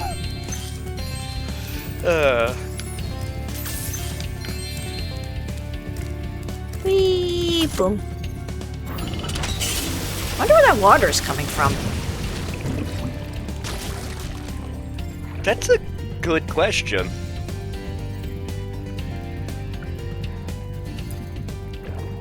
Also, it makes me curious of how much of this is actually, seahorse wastes. All of it.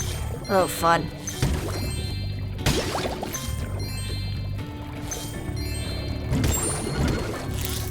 It's fine.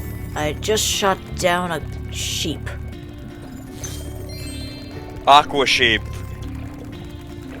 Meh. Although in this case it'd probably be blurble, blurble, blurble. Blurble. Nice hair. Our world is wet again. We all want you to have this talisman of Aquaria Towers to remember us by. God, I just had a flashback to when I saw the Aquaman movie. I had very mixed feelings about that movie, which we're not gonna go into entirely, but, Yeah. So, like, at the time that Aquaman had come out, the song Africa by Toto was very much... The meme with Africa by Toto was very much in full force. And Africa's not a bad song. I don't get why it, of all things, became a meme, and, like, I got tired of the song really quickly. Yeah. So there was a scene in Aquaman where, like, our heroes are flying somewhere, and it's like some rap song or something. But in the middle of the rap song, all of a sudden, gonna take me a lot to take me away from you. And, like, we're sitting in the theater, and my mom... Because that was when, I was taking the tour of the East Coast to, see my grandmother a few years back. My mom is in the theater in the seat next to me. She just turns and looks at me because she knows how I feel about that song. And she sees me sigh deeply and go, ah, God damn it.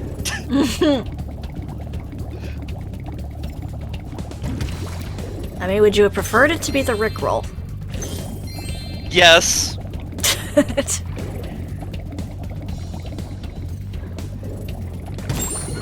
Or, like, Land Down... Why not Land Down Under? Yeah, it has a... It's literally the song's lyrics in the music video. Yep. Although I don't want a Vegemite sandwich.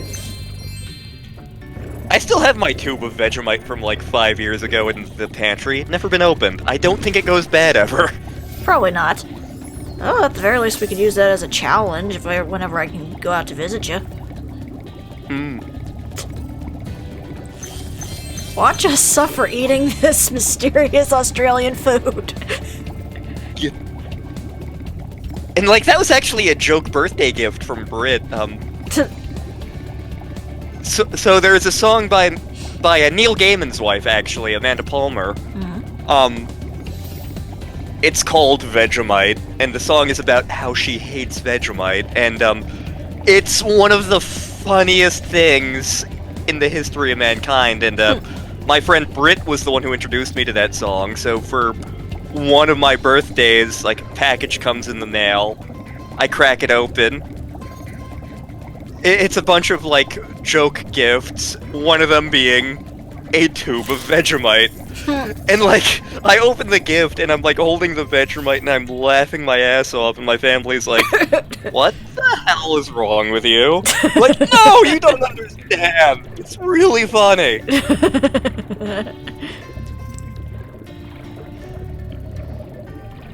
Hi, Hunter. You love... I've been trying to tame my you new love pet me manta ray. Well, he just won't obey me. now. Hey, you're just about So the right tell size me to ride on how... Come you like Hop on his Vegemite? back and guide him through the It bubble tastes ranges like sadness. It tastes like batteries. It tastes like asses. Oh, we're playing Superman for the N64. Oh, Yep. joy of joys. Although this plays a lot better. I've stepped in things that play better than Superman for the N64. done. I suppose I owe you something for that. Here, take this orb. I found it in one of my flippers. How? Now that the manta ray's tamed, I'd love to get him into racing shape.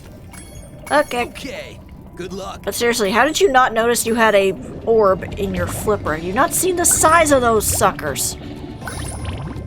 I don't have feet! But then he has running shoes.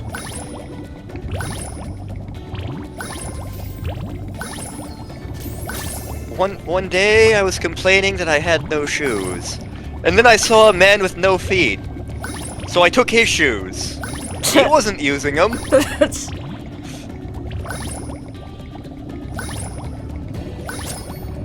Incredible! You've got real talent. I could use a partner God, like a you. lot of these You can have the collectathon orb I found games in from my this other era flippers, had too. the fly through the ring thing. Like I know Crash Warped had it. I know Banjo-Kazooie sure as hell had it. Mario 64 had it.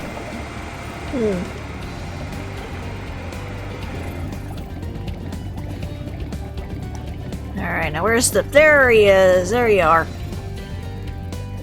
The water workers have kidnapped 6 of my children and have hidden them in the top of each of these numbered towers. I borrowed some explosives to blast open the tower doors. This seems like a bad idea. If you can make it to the top of the 6 numbered towers, my children will be safe. I question how you bred.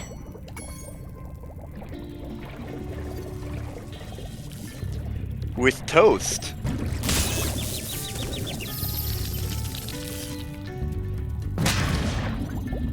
Oh, I get it.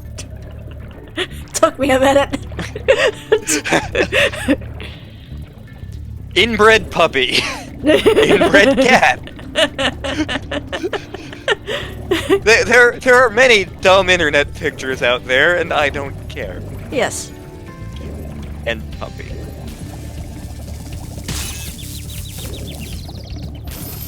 I'ma just tank this with my face. I am a Durgan. Durgan. And not one voiced If by Pokemon- Elijah Wood. Yep. If Pokemon taught me anything, it's that dragons resist electricity unless they're also flying type. Oh crap, we have wings. We're not very good flyers. In fact, other than the speedway levels, because yes, those are still a thing in this game, we can't fly normally. Where's Adric? He's the Pokemon professor. We need him to weigh in on this. Is Spyro a flying type?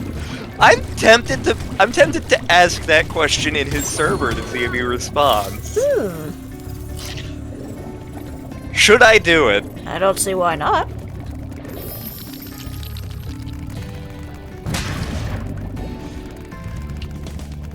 Also convenient Okay. that all of these blow up in numerical order.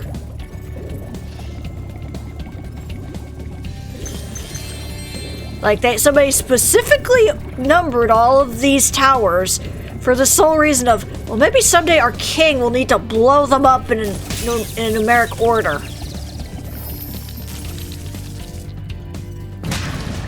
And then they probably I have question, posted- we have a king?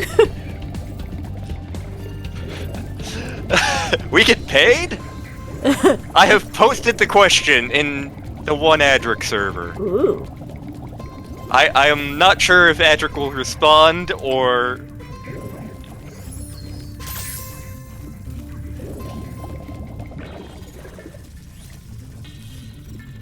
The Landstar streams, asking the important questions.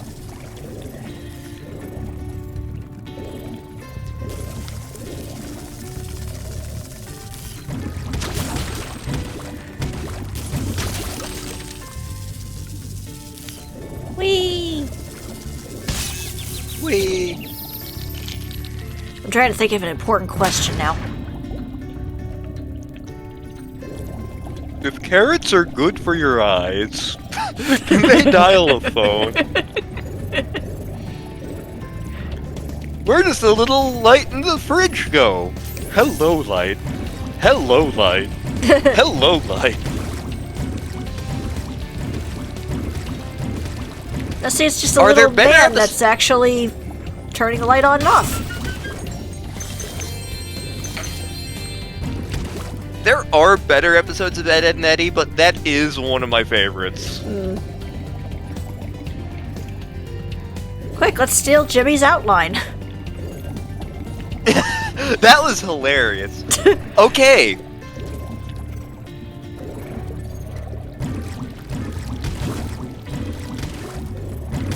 Adric, the Pokemon professor, has made a ruling. Oh? Spyro is a dragon fire type.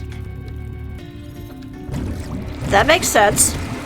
That does make sense. Because he does breathe also, fire, and he doesn't really fly. If you've never checked out Adric's stuff, DB Grease on YouTube. Also, I know we shouted this out last week, but he's working on the mod for Monster Prom that's super and awesome and great. Mm-hmm. And he's just a quality bean in general. Yes. Also, the sheep phased into the wall. My god, it's a time sheep. Funnily enough, we will be seeing more out of barnyard animals in the future of this game. Not in the ways you would probably expect.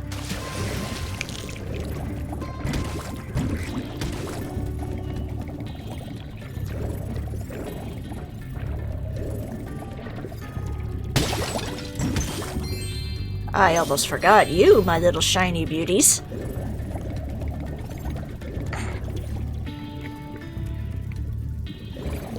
Ah, there's number 6.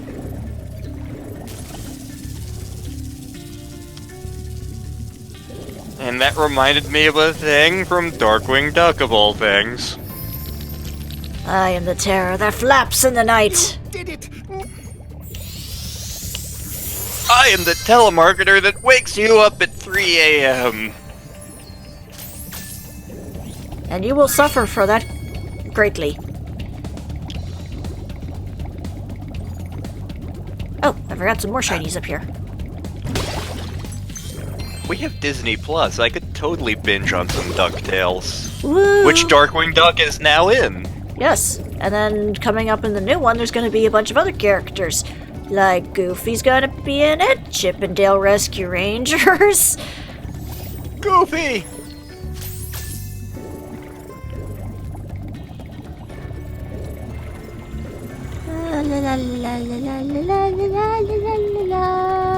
I can always go back and get stuff later.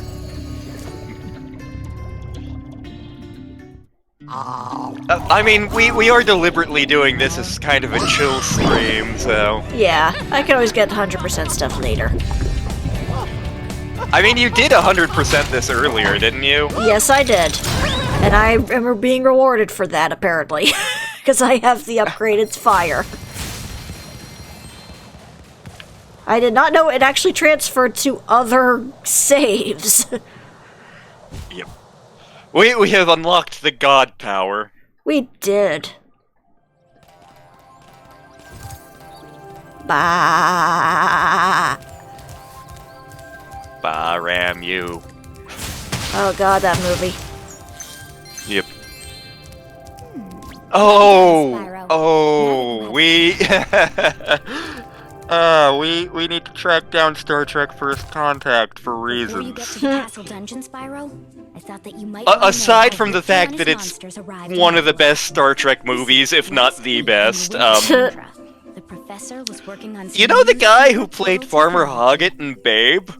Yeah? That's the last orb in place. He plays a very important character in First Contact, and he's amazing! That's my birthday. No, Hunter, don't! What? So, in other words, this whole situation, we can hashtag blame Hunter. Is Hunter the Gar of this game? Pretty much. Well, yes and no, because he doesn't actually put you on any important quests or anything, but he is very much obnoxious. Why can't either of you? Where are we?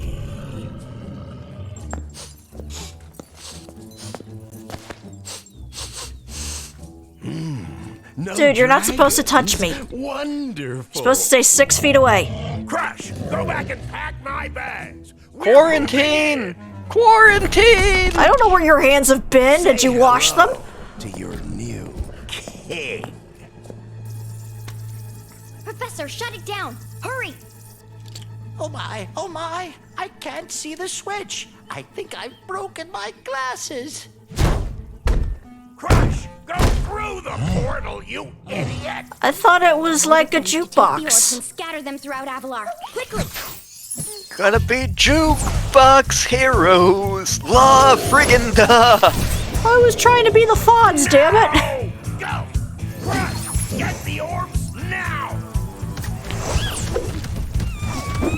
Man, Crush walks like he has ants in his pants and he doesn't even wear pants. I'll kill you! The This is ants from bad Prance news for are Avalar. prancing in my Hunter, pants. why didn't you chase him? Yeah. I would have gone after him, but didn't he say something about not liking dragons? Professor, could we catch a dragon to help us? Well, first we gotta fix my glasses. Yes, I think so. We'll need a world that has an alignment much better suited to intercepting one of these creatures. How about Glimmer? How did you come up with that? Is it because of all the gems? Are they actually candy? Good question. Maybe they are rock candy. King Boomy, what are you doing here? Whee! Ow. Shoot. Because you get a skill point for, like, beating him without actually getting hit. Yeah. I remember we got those in, Spyro 1. Yeah. Whee! Whee! And unfortunately with this one, you have to actually think about this boss fight. Unlike the next one we're gonna have, which is going to be, with this new power-up, way easier.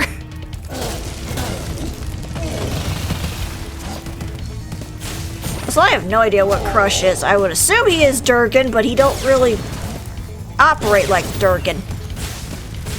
I mean, he's shooting... He has wings, he's reptilian, he has horns. He's built very much like we are. He's somehow shooting things that resemble fire.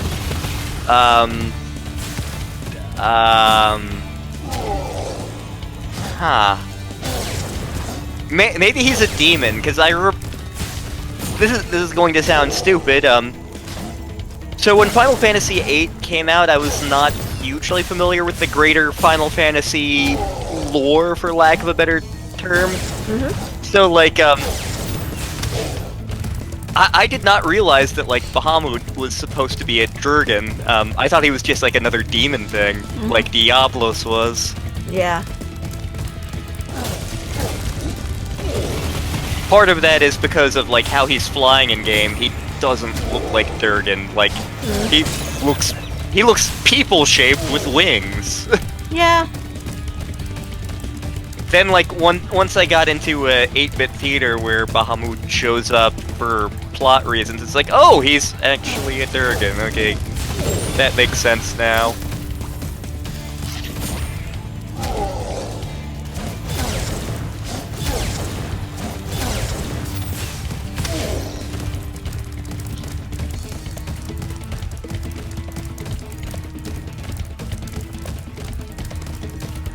Crush! Crush! Because I don't know if you can say smash.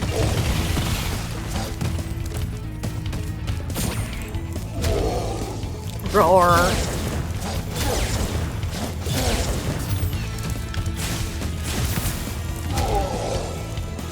I had a third of a pizza, and I want more pizza. Pizza good. Pizza good. I had crab and lobster bisque.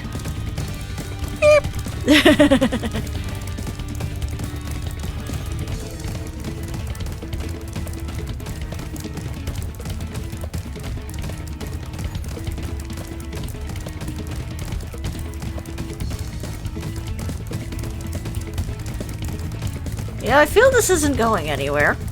I feel kind of like we're running in circles. I wish I remembered the lyrics to that.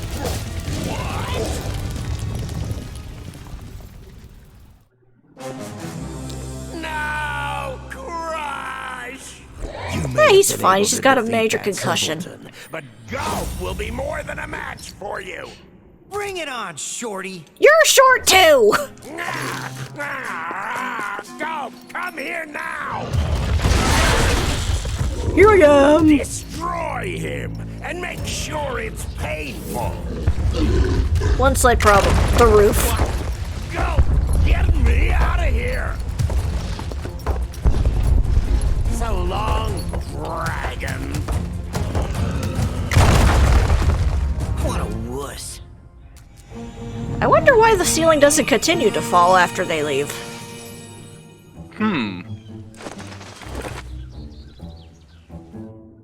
Turns out that it was just somebody sitting up top throwing rocks at him. It was Dave. Damn it, Dave. Ripto is not striking me as, like, as, what's the word I'm looking for? Competent? Well, competent, yeah, but, like, as endearing as, say, Dr. Neocortex was. That Yeah. Ripto has caused enough damage. All his meddling has cost me a fortune. If it wasn't for Spyro, I'd be bankrupt. Whoa. If Ripto were here, I'd give him a piece of my mind. In fact, I'd give him a lot more than that. I was a champion bantamweight boxer at university, and I still know a few moves. Take that! And that! Why, you...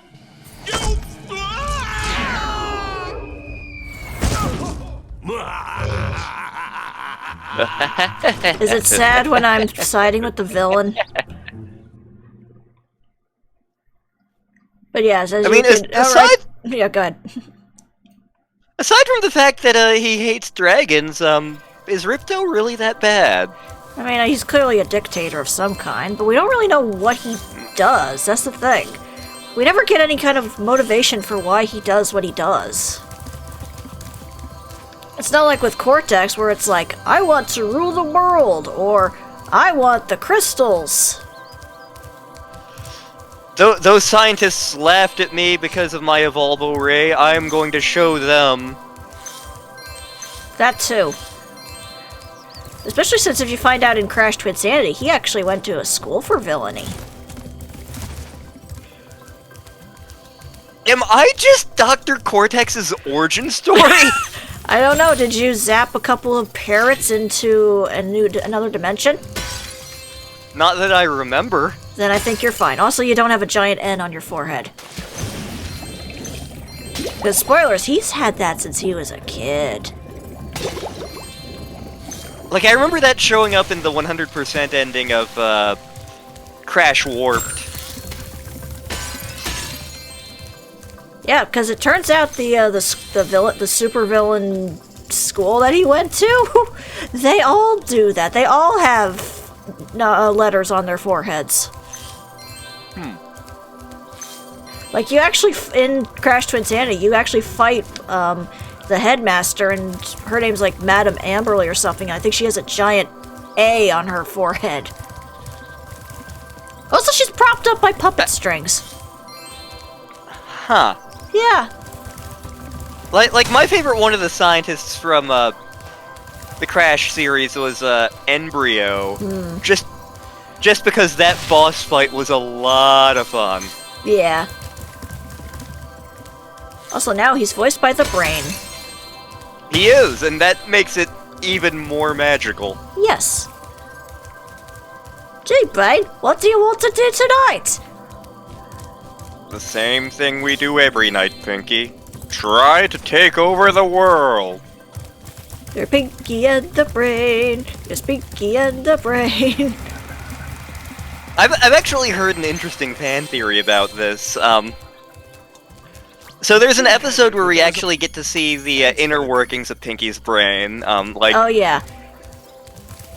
And, you know, Pinky makes all those non sequiturs, Well but done, Spyro. it turns out they're, like, incredibly fast leaps of logic, and, like, there is a certain sense to them. Yes. Well, It's a weird sort of sense, we don't get it, but it does make sense. Yes. Also, now Meanwhile- we can climb ladders. Oh, we're Spider-Durgan. Spider-Durgan. Anyway, continue. Meanwhile, Brain, every night, keeps trying to do the same thing over and over again. Unsuccessfully. And one of the this isn't like the clinical definition of insanity, but like the popular definition of insanity, one of the popular definitions is doing the same thing over and over again and expecting different results.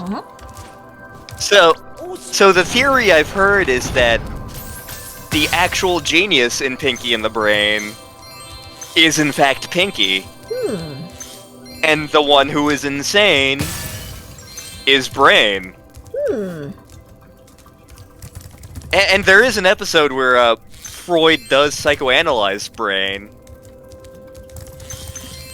Granted, Freudian psychology is all a crock of bull, but, well, most of it anyway. A lot of it.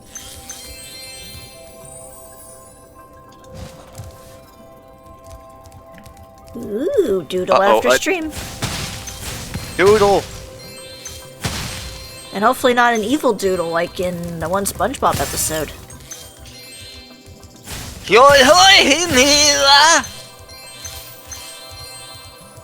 I think there was like a SpongeBob video game where the doodle came back as the bad guy. I never played it, but I seem to remember hearing that that was a thing. Huh. Yeah. Are the purple shinies grape flavored? That's a good question.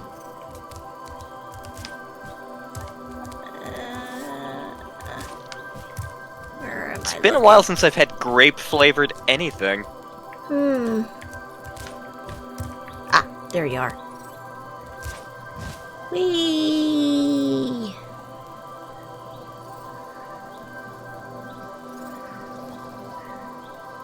I'm sailing away.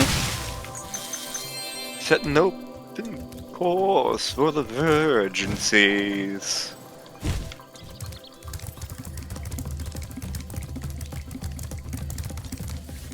I wish I remembered the lyrics of the song Flying by the voice of Robotnik. Long John Baldry. And by voice of Robotnik, I mean voice of Robotnik in the Bad Sonic cartoon. He's actually Canadian singer-songwriter Long John Baldry, who was a good friend of Elton John's, and actually stopped Elton John from killing himself. Huh. Yeah. I'm flying across the ocean.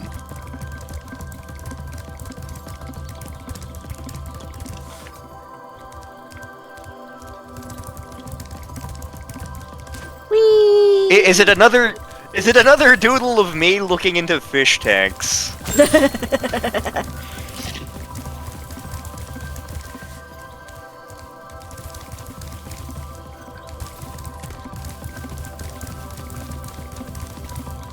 I mean, I know I haven't been paying super attention to this game, but, like, it gives me a similar feeling of calm that Kirby does. Yeah. Like, which is good, because I really needed that today. Yeah, usually this game is like one of the ones I go to whenever I'm in a bad place, so... Yeah, usually I pick one of the Sonic games, just because I can play them in my sleep, but it just wasn't happening today. Yeah. But, yeah, like, Kirby generally is pretty chill and calming.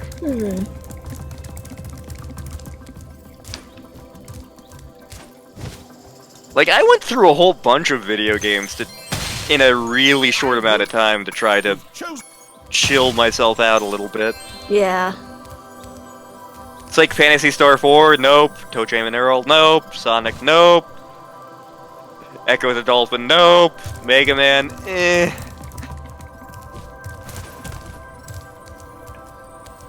Ori and the Blind Forest, no. Yep.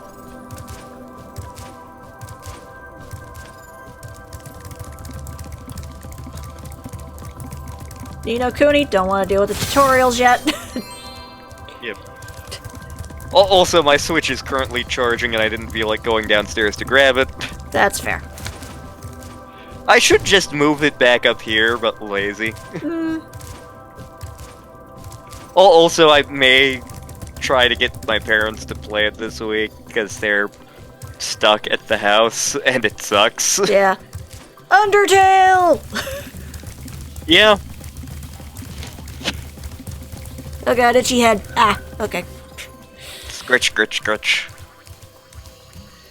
Dad was actually super enjoying Mario and Rabbids. Both of them, for different reasons, were enjoying Octopath. Like when I was still going through Octopath, which I need to get back to at some point. Same. Yeah. My mom was like, "Oh my god, the music in this is incredible." It's the Kragnons from Super Paper Mario. Cragly Ho!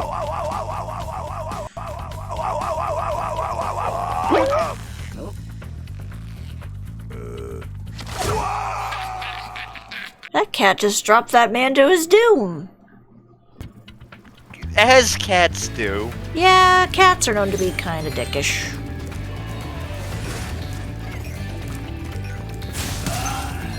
Ah, good to know. My fire trumps your fire.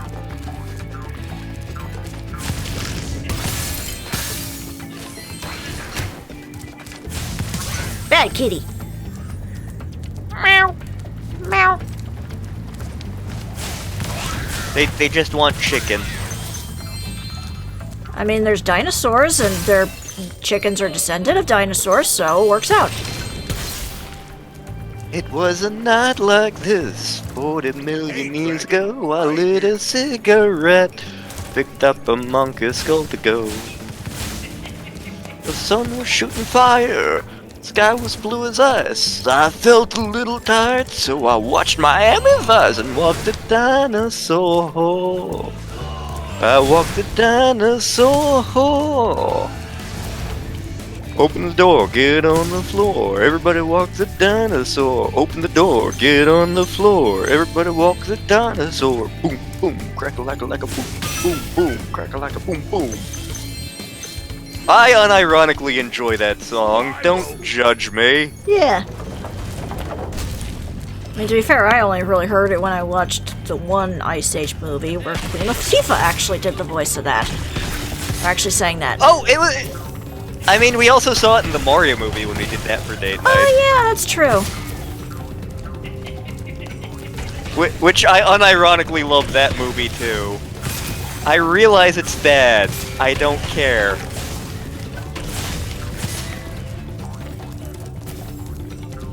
No, dinos, don't eat the Neanderthals. Grasshopper, take this shiny, thing we found to aid your journey. You have a unibrow. It happens. Yeah. It's fine. You know who had a unibrow? Frida Kahlo. Ed. Yeah.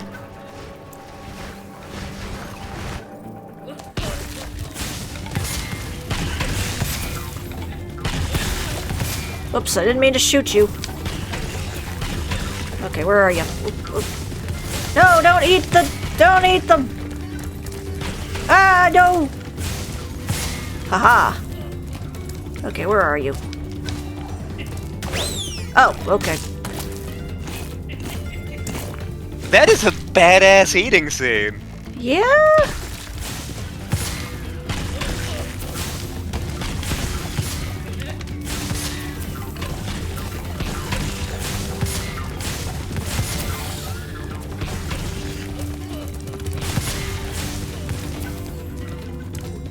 Over there. Oh, okay. I did it again. If we ever get to the point where we can stream Banjo-Tooie, I can already tell you the thing you're going to hate the most. The fact that nobody can talk? Aside from that... Canary Mary. Where are you? Where are you? Where are you? Shoot, where are you?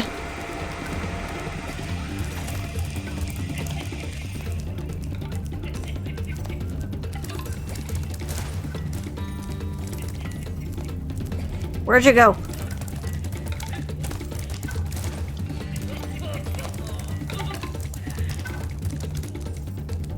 Where'd you go? I'm pretty sure I didn't get all of them. I mean, the counter's not in the corner anymore. Did I glitch this out?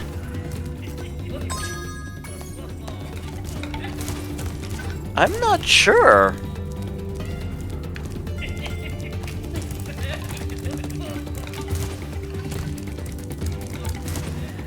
Technology! Technology.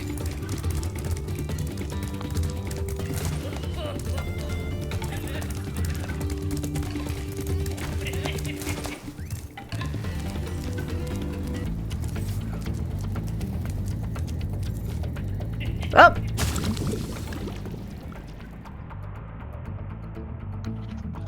We dove into the Mountain Dew Red. Uh-oh.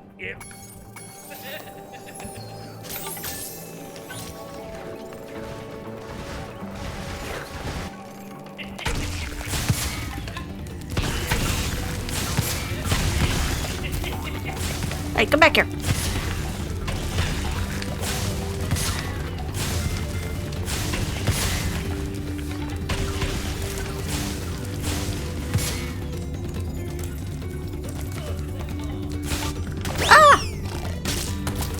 I was right there, too!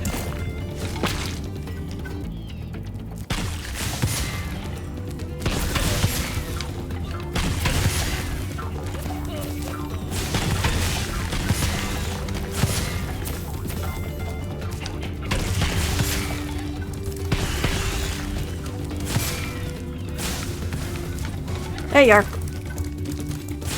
Gotcha! Yeah, the other one must have fallen off the cliff or something. Spyro, you deserve another shiny thing. I was going to use it as a nightlight. Wait, this thing can double as a nightlight?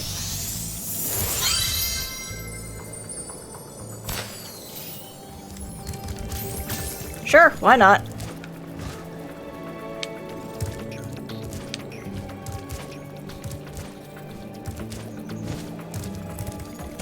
Oh, right.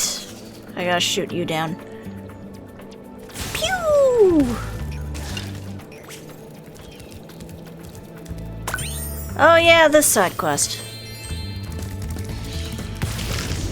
We must find the Master Sword. With bones? Yes. Sounds reasonable to me.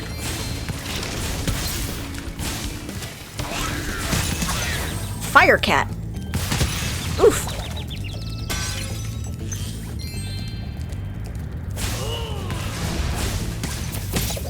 Ow!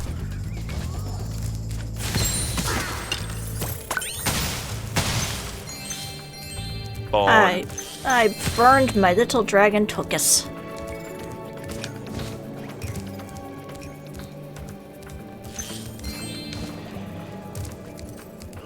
Can't go in there yet for reasons. Oop. Haha. Dragon Tokus, a new progressive rock band.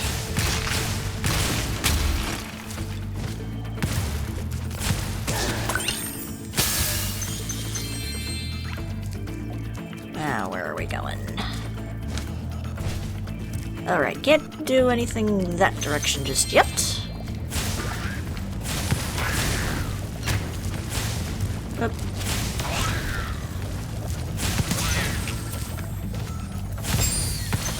Oh yeah, there's lizards as fodder in this game. Nom nom lizard.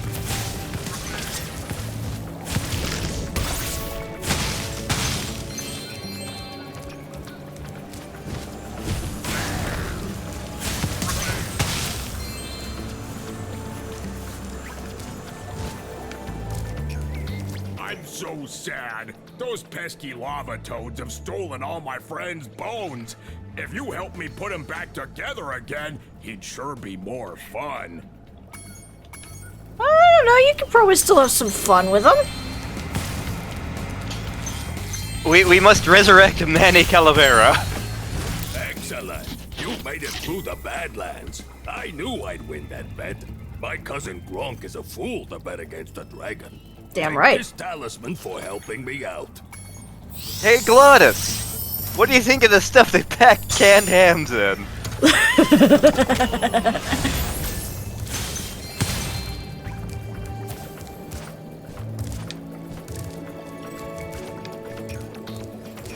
This little light of mine, I'm gonna let it shine. I'm gonna let it shine.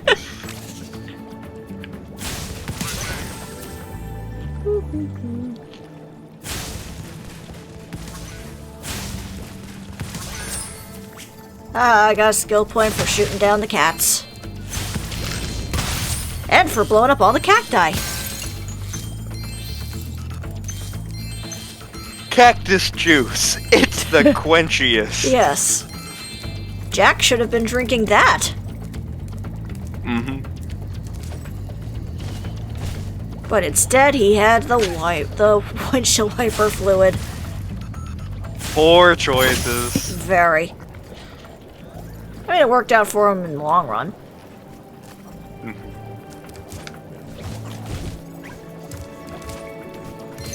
I have actually had recipes which use cactus. Certain cacti are major ingredients in Southwestern American, Mesoamerican cuisine. I would assume they removed the spikes. Yeah, they do. Because nobody wants to eat spikes. You don't know. Okay, yeah, no, nobody wants to eat spikes. Like, look at how much trouble X goes through with spikes. Hey, it's to kill him. Yep. They go right through him, literally.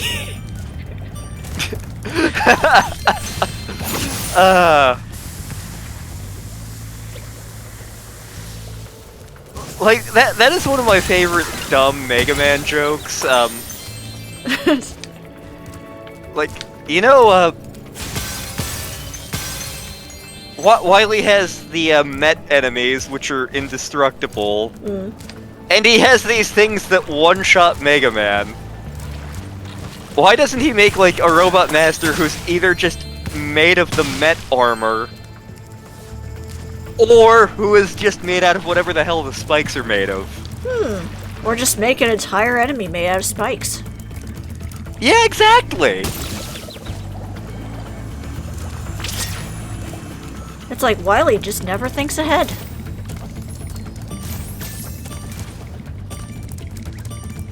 I mean, I know in Mega Man 8, and I think 11, this is a thing, where, he is canonically working with a budget. Back together. Please take this as a token of my appreciation. And then he hires Team Rocket. Mary left it with me a little while ago.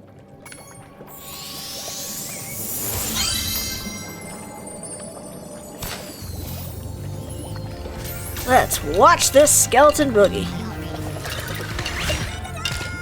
That being said, he does the floss thing from Fortnite.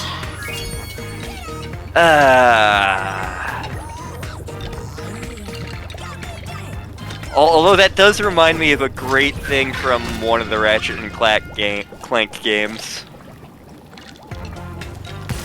Spyro Butt. Yeah, he was shaking it.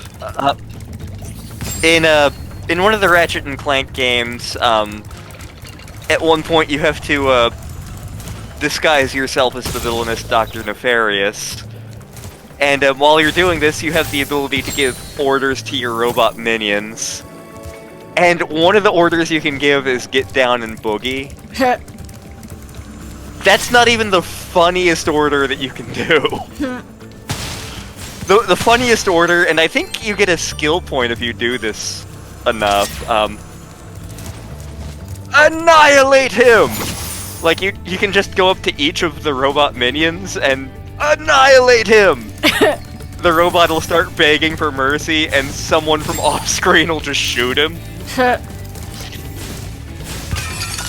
Like, I think you get a skill point if you, like, if you use annihilate him on every robot minion in that segment of the game.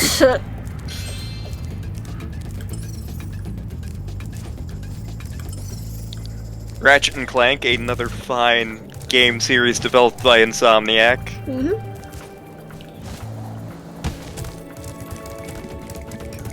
Who did the Sly Cooper games? I thought it was Naughty Dog, and I remember looking it up and finding out I was horribly mistaken. It was originally done by Sucker Punch, I believe.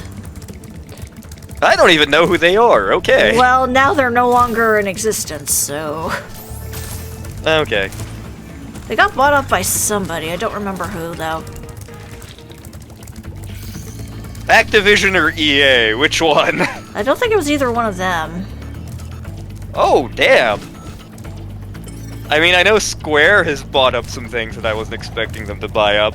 Likewise with Sega. Like, Sega has the rights to the Total War series, and I remember being shocked to learn that. Huh. Yeah. Yeah, my mind slips on which one bought up Sucker Punch. But it wasn't like a name that's very well known.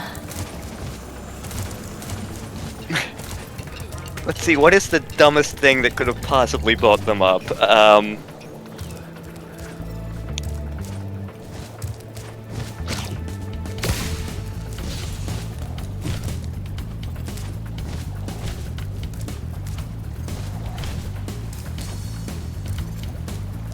They were bought by Working Designs, even though Working Designs folded back in, like, 2000 or something.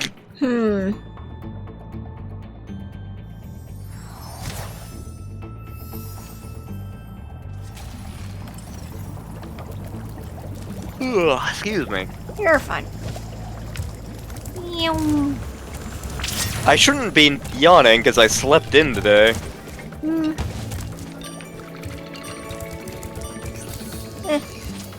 I'll worry about getting stuff off screen. Where'd you guys get that video camera? Are video cameras still really a thing, even? I would assume so, because people have to do movies and such. Most people I know end up using, like, their phones, though. Oh no! I mean, obviously they use much better phones than I do, but, Yeah. It's like, as long as the camera's okay.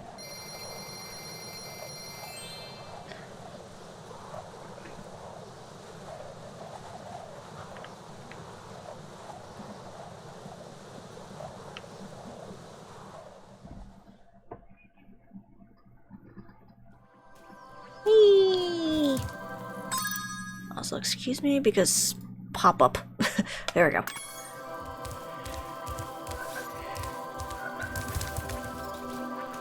Yeah, let me see. Which one was it that had... No, I think it was Zephyr then. Particularly because I specifically remember DMing you about this one. Oh, is this the one with, Tony Hawk Pro Durgan 3? No, that's in Spyro 3. Okay, This is another one. What the... So, yeah, in this particular one, there are two different worlds that are in the Autumn Plains. There's the Breeze Harbor birds and the Zephyr worms. They are continuously at war. And you can play on both sides of the whole coin. So you're basically the middleman just profiting off of this war. Okay, Spyro, looks like we got us. I was not expecting riveting political commentary in my Spyro game. Volunteer to blow up their munitions building. Looks like you're it. Oh boy, thank you, Colonel Blub.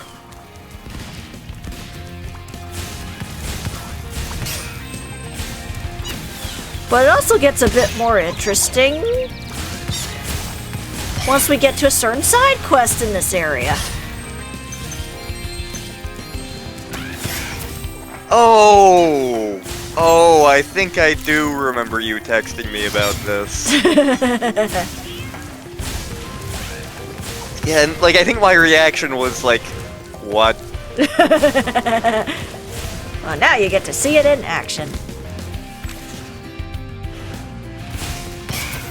Once I blow up these birds.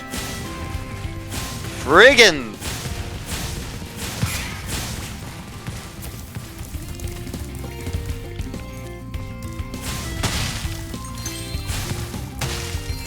Whee! Also, they really seem to like their rainbows in this series. I mean, Courage is a big fan of that band. But why are there so many songs about rainbows?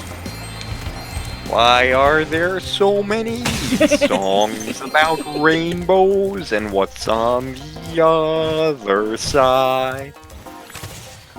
Well, depending on where Someday they'll find it. The rainbow connection. The lovers, the dreamers, and me. La da da dee da da da. Dang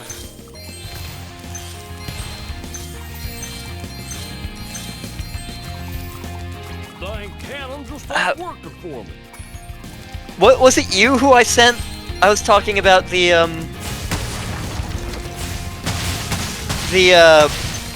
Kermit the Frog Prince thing from the 70s. Oh yeah, I remember watching that as a kid.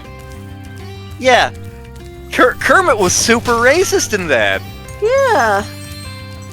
Humans? No, they're disgusting. Kermit, how could you? Yeah.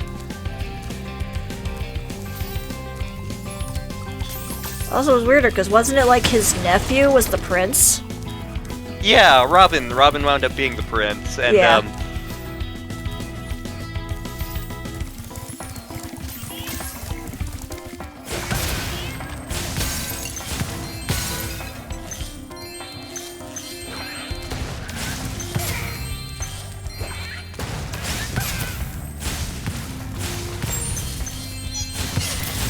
I think he was mad I just killed his lunch.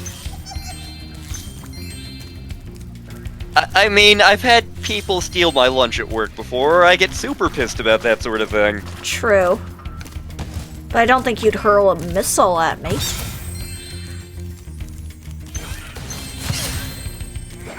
No missiles at Star.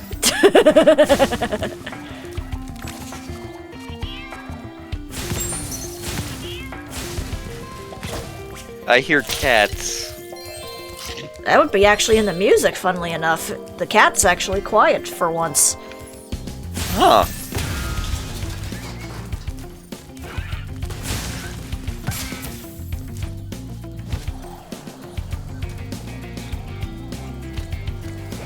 Also, say hello to, this. Yeah, you sent me pictures of that thing, and I was like, what the... Say hello to the cowlick, everybody!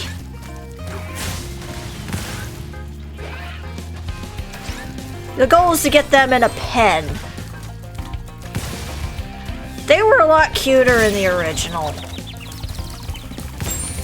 Because here they're just kind of creepy. Also, for some reason when you hit them, they make a jingly noise. The funny thing was in the original one, they mooed.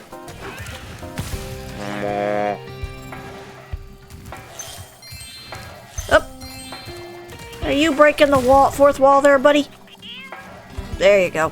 Breaking the wall, breaking the wall, do, breaking the wall, breaking the wall.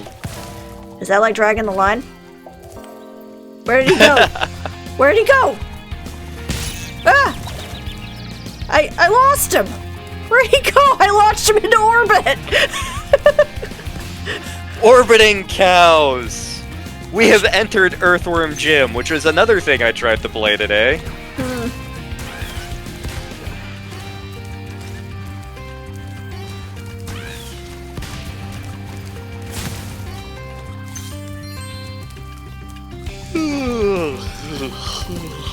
Mood.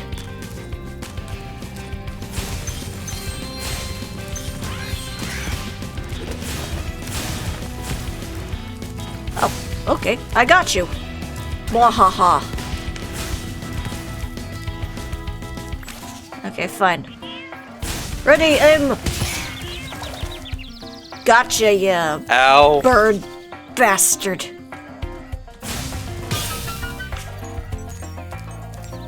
I read your book! I've never actually seen Patton. Neither have I. I literally got that one from Kickassia. Okay. Cause Linkara quoted that. Like, it's one of the few things that, like, regularly gets quoted from that movie. I know Bravo, you magnificent bastard, I read your book! And I do know that in Stubbs the Zombie, they make a reference from Patton with the flag scene in it. Except it's just Stubbs wandering back and forth, trying to rally his zombie army, going, brains, brains, brains, brains. Oh, that... Okay, so there's a move... So, we all know there... You are familiar with Plan 9, obviously. Mm-hmm. And you're familiar with Manos. Mm-hmm. There is a third movie Ooh. that's considered about as good as either of those two. Ooh. Curse of the Cannibal Confederates. I've heard of it, never seen it. You've probably heard me mention it. It is... Like, how bad it is art. But there is a scene where, like, the zombie Confederate army comes back, and, like, that's the whole premise of it. It's zombie Confederates attacking people. But, the entire army has come back, and, the zombie Confederate general is going to is rallying the troops. And this scene is, like, 5 minutes long. It would have been better if the zombies could actually talk. What the scene was like this zombie standing there and gesticulating to other zombies, going,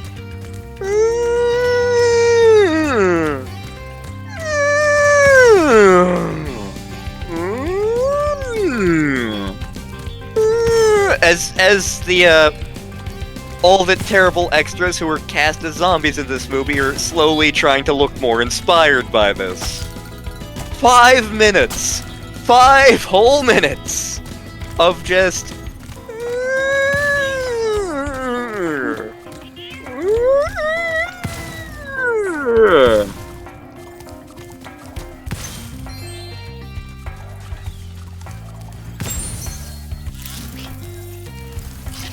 Like, I feel like Raven's crew should watch that movie as a group, even if we don't stream it.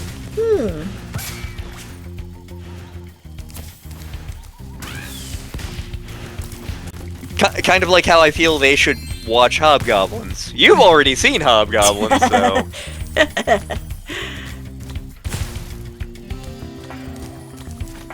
That and the, that one Santa movie we saw. Oh, yeah!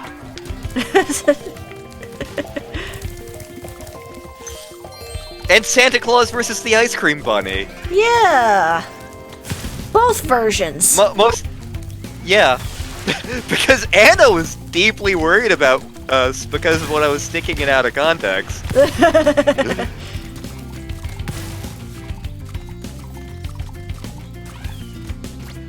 Spyro. Here's a little something for, you know, the effort. Well, screw you too, Bo Peep.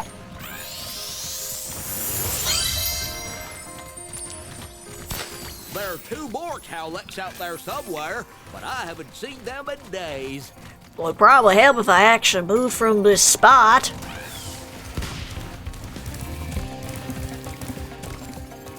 They have been made into cheese stick.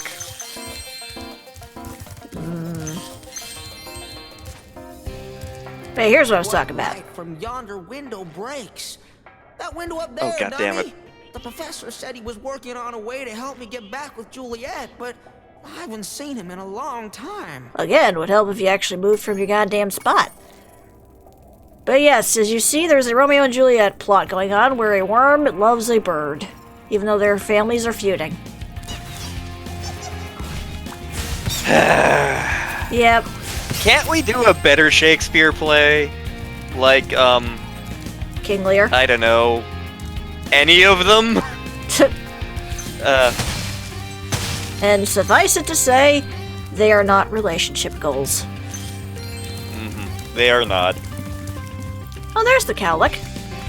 He's currently Beatrice stuck and Benedict. Beatrice and Benedict from Much Ado. That is relationship goals.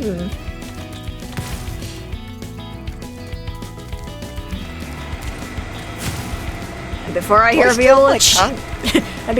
Viola chime in the chat, we are not Shakespearean characters. Nope.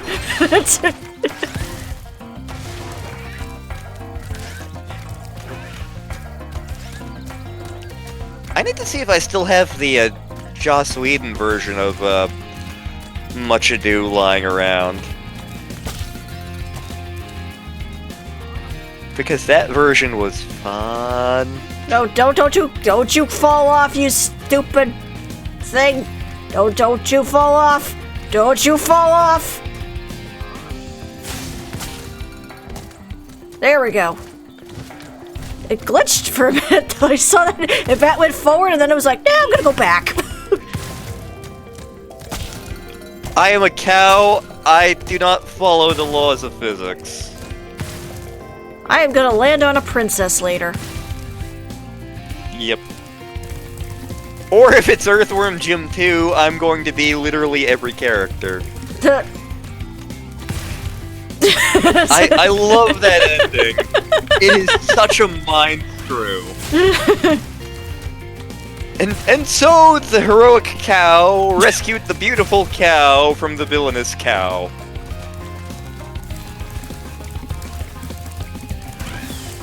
Also, we were still bamboozled by the onion child.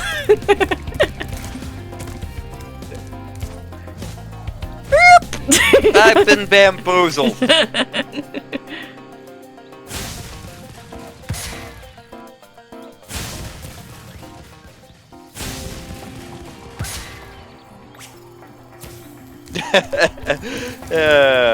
Bowling for buzzards. That sniper Durganfire is just awesome. Yes. Which again, is nice that I got it after 100%ing the game. And it goes to other saves. It makes things so much easier later. Like, I can't help but wonder if they actually purposely put that in, or if that's just some kind of fancy glitch. I'm pretty sure it was a purposeful thing. There we go. We are getting mwahahas in the chat now.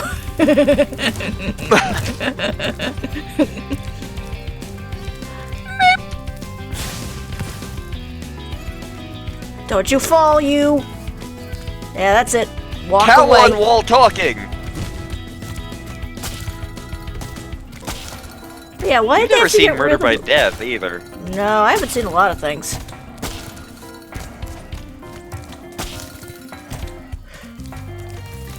Murder by Death is one of those rare comedies where Peter Sellers is in it, and he's not even the funniest thing in the movie.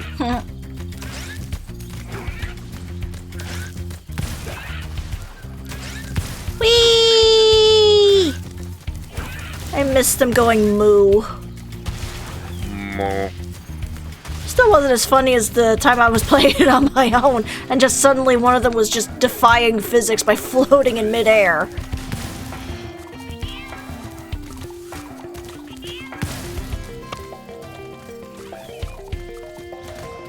Well, I am impressed. You got all 7 cowlicks for me. Here's a fair reward. You have summoned the eternal Cowgan. We are now State your wish. We are now in the cow level from Diablo 2. Aw, man! No worse, we're in Whimsy Shire in 3, because in that game there is no cow level. Which they love to remind you. I can't remember if it was Warcraft 2 or if it was StarCraft, but like the level skip cheat, I think, was there is no cow level.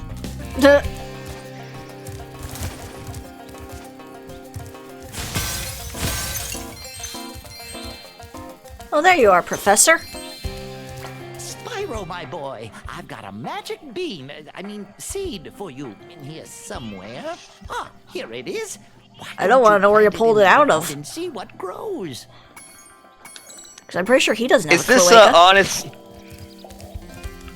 It's Honest John from from Santa Claus versus the Ice Cream Bunny. The most hilarious thing about that version of it was, like everybody in that movie was wearing regular clothes, sort of. It was the 70s. Yep. Except for Honest John, who was wearing, like... who's wearing, like, the I'm from the 1700s clothing. For no real reason. Turns out he was, Go ahead. He's literally the only character in the movie wearing, like, a costume. You see, turns out that he was actually the Berries and Cream kid. Kind of!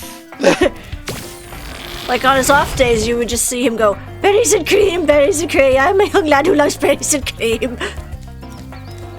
God, that ad was so annoying. It was. I don't know which one was worse, that or Puppy Monkey Baby. Oh, yeah. There's a Jiffy Lube commercial that apparently I'm the only person on the planet that remembers it, because, like, I remember we were talking about, various jingles in a couple of psychology classes I took, and, like, people would mention ones they'd remember, and I'm like, or the Jiffy Lube jingle! The hell are you talking about? And so, like, every time it comes up, like, I'm like, okay, I have to sing it because no one remembers it. And I wind up singing it, and everyone's like, I have no memory of whatever it is you're talking about. So be good to your car, and your car will be good to you. Jiffy Lube! Every 3,000 miles, just bring it into Jiffy Lube. That does sound weirdly familiar to me. See, like, Courage remembers it, I remember it, Mom remembers it, nobody else on the planet! Well, to be fair, not everybody knew about Song of the South when you were growing up. That is true.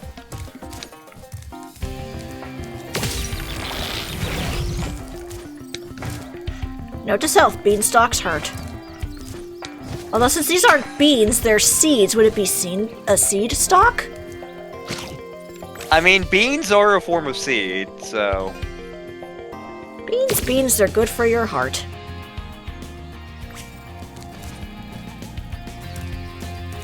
I once knew a man from Nantucket, and let's just say the stories of him were greatly exaggerated.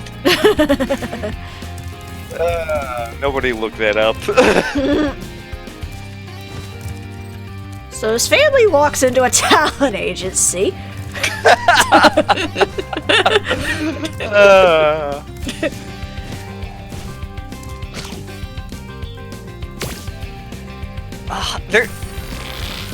There's a game I would love for us to stream, except it's a browser game, so I'm not sure how well it would. Well, at the very least, you wouldn't be able to hear the music. Yeah, it's a point-and-click adventure game, Brain Hotel. There's one point where you're talking to, like, a magical genie, and your goal is to make him laugh. And, like... He's King Kai? There's a specific... Not exactly, it's more like... He's more of a Mix-You-Spit-Lick-inspired character, but... But, like, what you wind up doing is getting a specific item, and it causes laughter to happen for reasons. But before you get the item, you can try to tell him various jokes, and one of the things you can do is, there once was a man from Nantucket. And... I don't know the rest. There once was a man from Peru who dreamed he was eating his shoe. He woke up one night with a terrible fright to find that his dream had come true. King's Quest 7!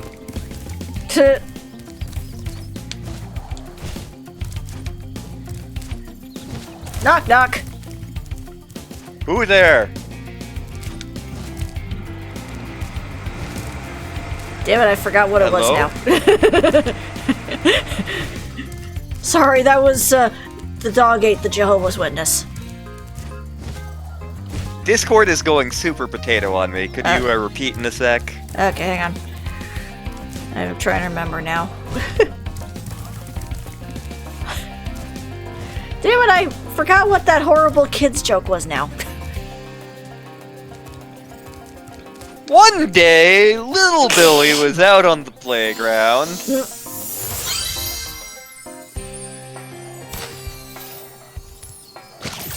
Oh wait, now I remember. Knock knock. Who's there? Banana. Banana who? Corn!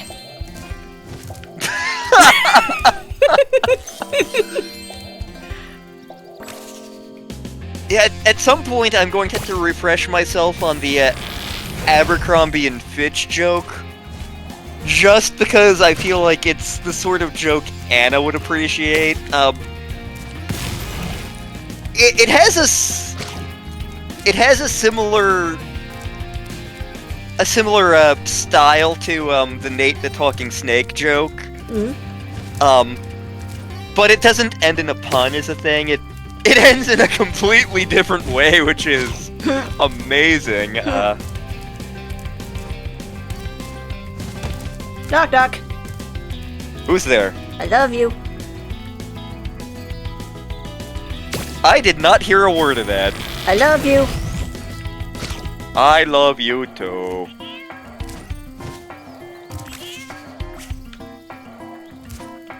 Meow. Meow.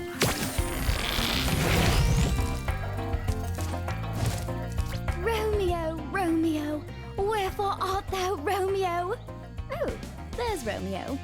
You can have That's this. not what that sentence means. Yeah, that's supposed to be why for art thou, Romeo. I mean, it is wherefore art thou, but it literally means why is your name Romeo? Why are you a Montague? Exactly. Also, fun fact, in the original Spyro 2, Juliet was a cross-dresser. Once again, Discord cut out for me for a sec. What was it? In the original Spyro 2, Juliet had a male voice. What? Why couldn't we have kept that? I don't know. That would have made me so much happier. I know, and it was even a ridiculous voice too. It's like, Romeo, Romeo, wherefore art thou, Romeo?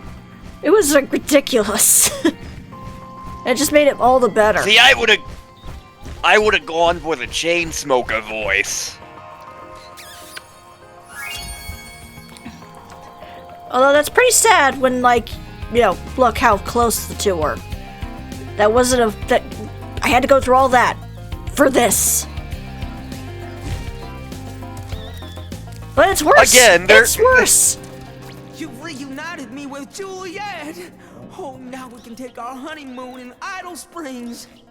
Aw, that's sweet. What does she say? How I've missed my Romeo.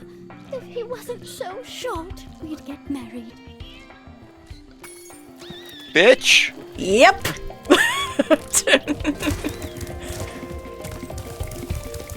Yeah, there are definitely parts of Banjo-Tooie you would hate. With a passion.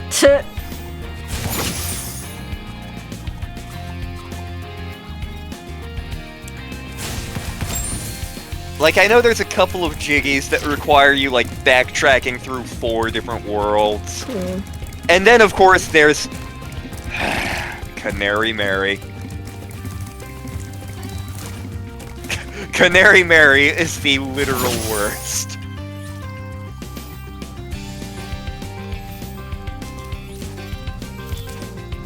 Whee!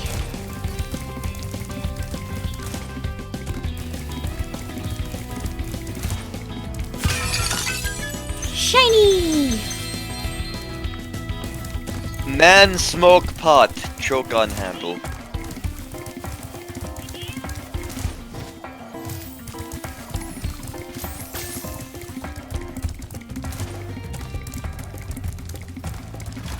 Silver the Hedgehog, what are you doing here? I love the noises.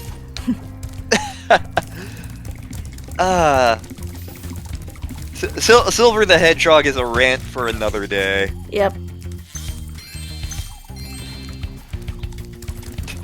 What is the rant on Silver the Hedgehog? The answer actually may shock you. Yes. And not just because his head looks like a marijuana leaf. Yep.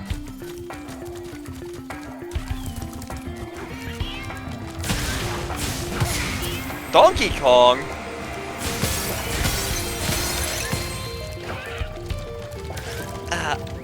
I know there's a... I'm trying to remember which Mario ROM hack it was. I feel like it was one of the,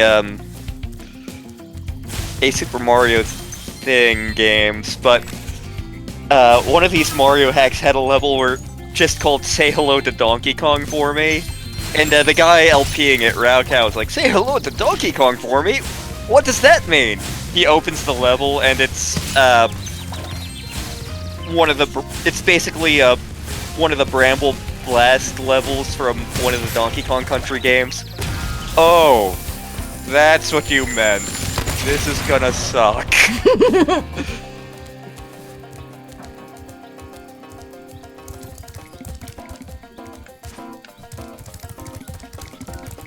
I do love me some Donkey Kong.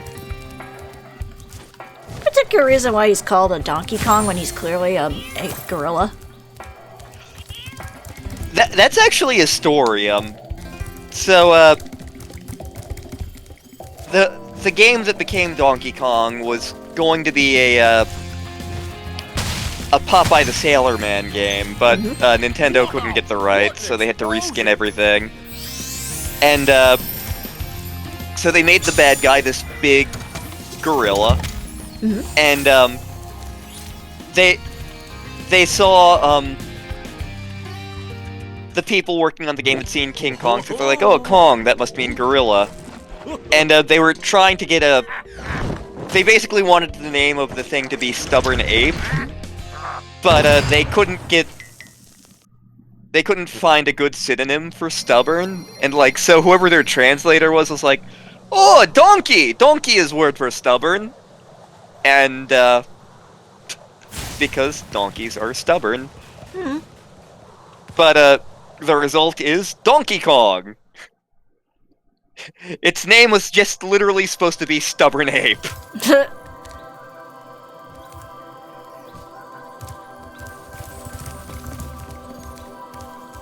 Whee! Frogs. Frogs.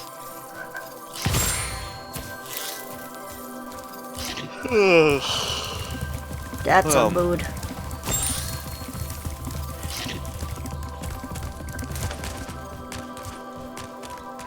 Whee! Boom. Boink. Boinky, boinky, boinky. Like, isn't there, like, one of these ladders in the first world or something? Yeah, back in the hub world, yes, and in Glimmer. Yeah. But a lot of those I can do off screen.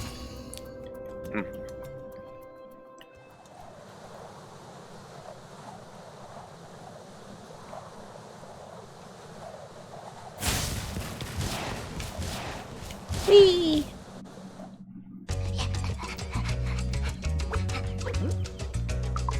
I still really dig the soundtrack for these games. Ooh, woo, it's I don't my know who these lollipop! kids are. I don't know who these kids are, but I already hate them. You will. Especially since they return in the third game. Oh, god damn it. Yeah. But yeah. Hello, Spyro. My brother Handel and I have been sent here to blow up this castle, but Handel got caught by these evil soldiers, and I'm stuck out here. Ooh, woo, it's the woo voice. If we can open the doors that block the way, I can find Handel, and we can complete I a hate super her. secret spy mission. Ooh, woo, can you save my brother? I'm gonna refill my water glass real quick. That's fair.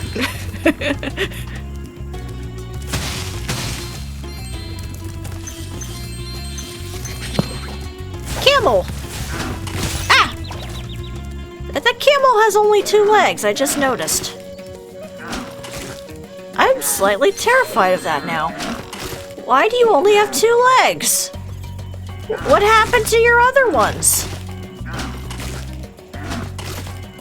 You poor thing! I put you out of your misery.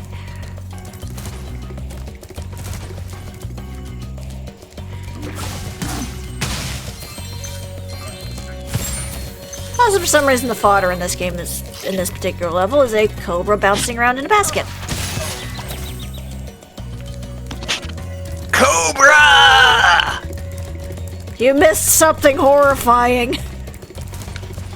What did I miss? A camel with 2 legs!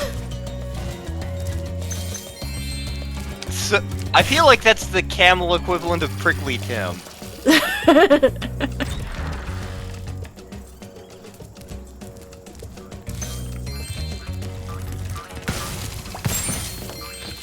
I actually think that Prickly Tim, Slippery Jim, and the other one. I can't remember the name of the third one. I actually think they're all really funny. They are. Like I know in other servers people are like, oh my god, that's so cursed, and I'm like, that's awesome. See, look, it has 2 legs! It's like a chocobo, except I want to kill it.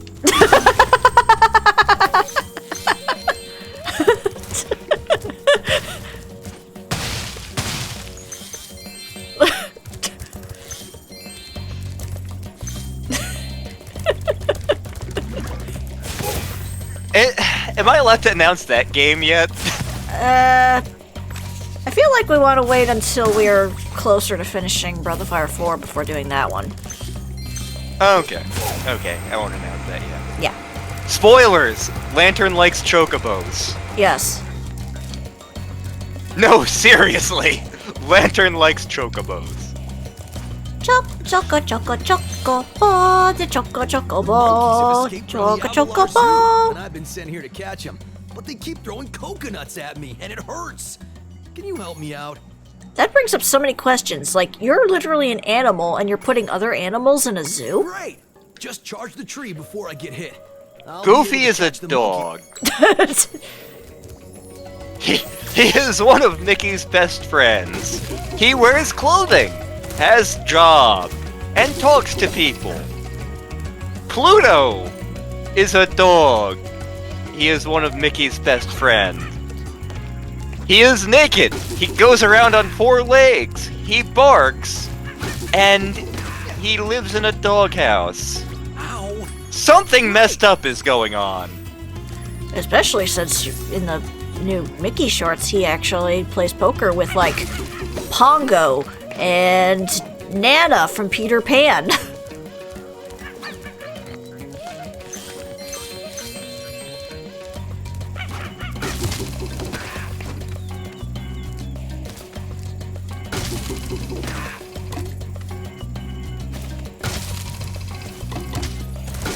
Physics! How do they work?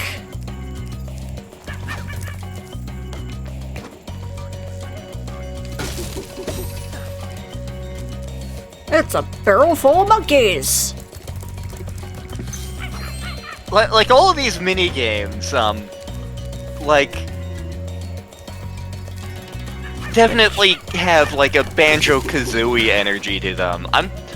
I don't know if Spyro 2 or if Banjo-Kazooie Banjo-Tooie came first, but like, especially Banjo-Tooie involved more doing ridiculous minigame things.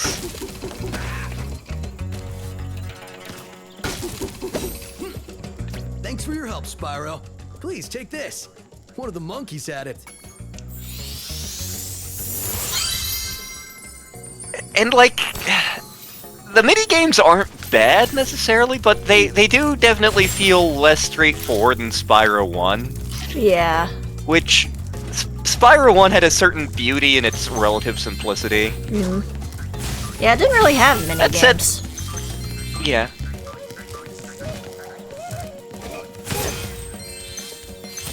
Like, minigames are one of those things where, like, they're fine in small amounts, but, like, if your platformer game is suddenly using mostly minigames to progress, maybe you need to rethink what you're doing.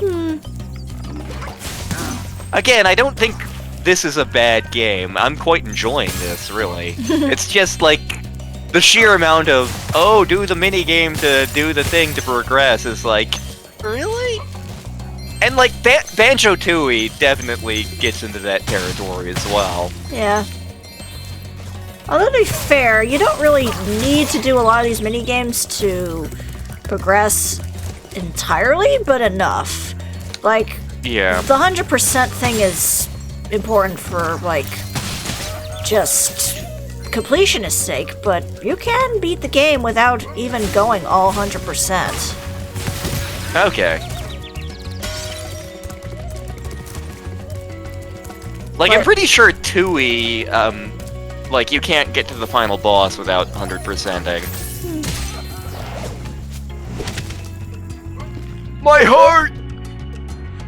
I'm coming, Elizabeth!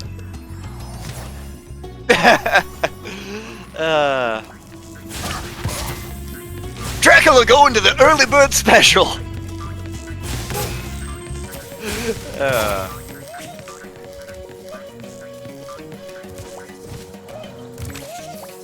One of my favorite dumb jokes in the first Family Guy Star Wars special. Red 6, standing 5. Red 5, standing by. Simply Red, standing by. Red Fox, standing by. Red October, standing by.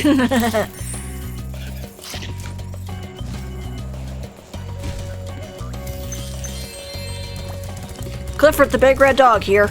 I don't know how I fit in this spaceship. Yep.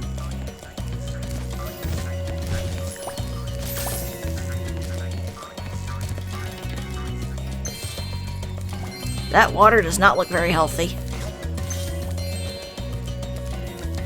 It's Mountain Dew. Yeah, Don't probably. jump in it, it's Mountain Dew.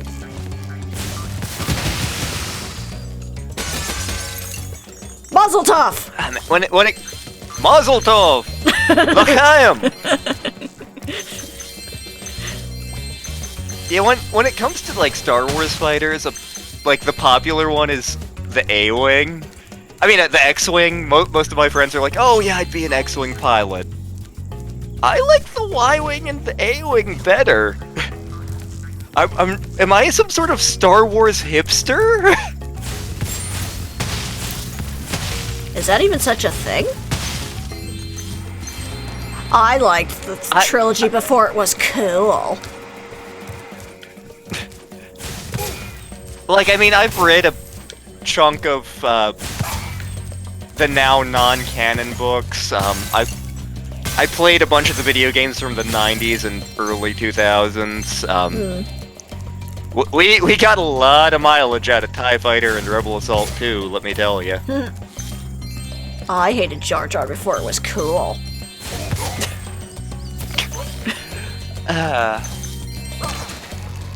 I think it's one of the Lego Star Wars games where you find, like, Jar Jar frozen in carbonite somewhere in one of the rooms. Haha. And then Howard the Duck shows up. What are you doing here? Howard the Duck. And then Rocket shows up. We were just having a poker game. Yeah! I am Groot!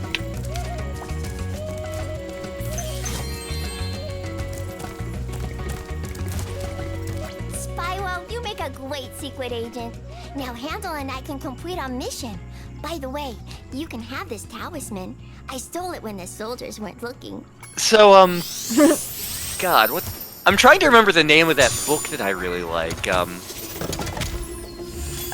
My Kindle's here. I can find out. Give me a minute. That's fine. Buddha. Oh, I need to recharge this bastard. I'm not quite sure if that was Terra Strong. We need those flags to prove our secret mission was successful. But the flag keeper keeps stealing them. If you can knock the flag keeper down, you could bring the flags back. Okay, books. My secret decoder ring says that this power-up thing should help you. How do you go to the bathroom in those overalls? You don't. Okay. Okay, found it. So there's this book I really like, by Drew Hayes, who is an author I like in general. He's not exactly like... He ain't gonna be winning the Nobel Prize in Literature anytime soon, let me put it that way, but there's a whole bunch of book series he writes that I enjoy. And one of the books he wrote is called Secondhand Curses, which basically is a dark parody of fairy tales. One of the main characters is Jack the Giant Slayer. One of the characters is the daughter of Beauty and the Beast. One of the characters is the Frankenstein monster. But it turns out that Hansel and Gretel are big rivals of Jack the Giant Killer and are like mercenary witch hunters. And one of the chapters of the book just involves Jack the Giant Killer trying to kill a witch and get the money before they do. I remember as a kid I had this one book of like messed up fairy tales where it was like the gingerbread man was the Limburger cheese man. And it was like, you can't catch me, and nobody wanted to catch him because he was Limburger. Oh, Stinky Cheese Man! Stinky Cheese Man!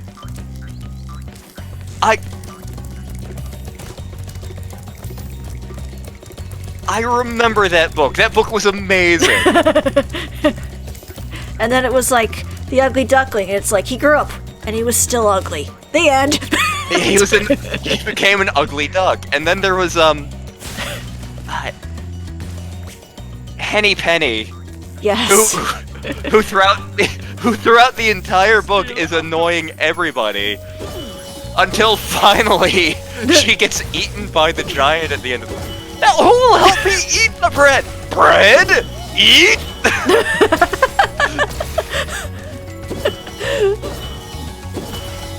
God, that book was amazing! I loved that book! I think I got that at a Scholastic Book Fair.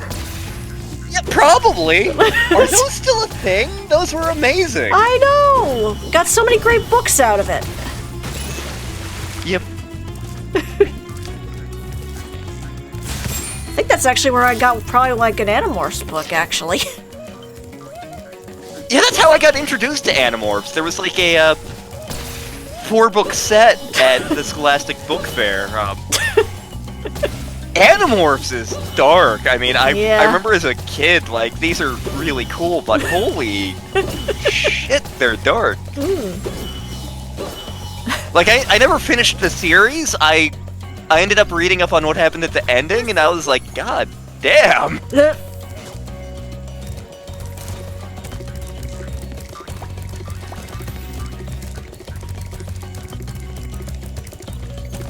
Oh, have I told the Yerkpool story? I don't think you have. Oh my god, you'll love this because it...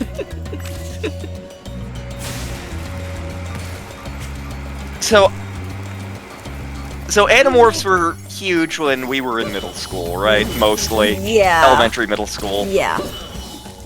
There was a girl a year ahead of me who was convinced that Chancellor Middle and High School were on an actual Yeerk pool.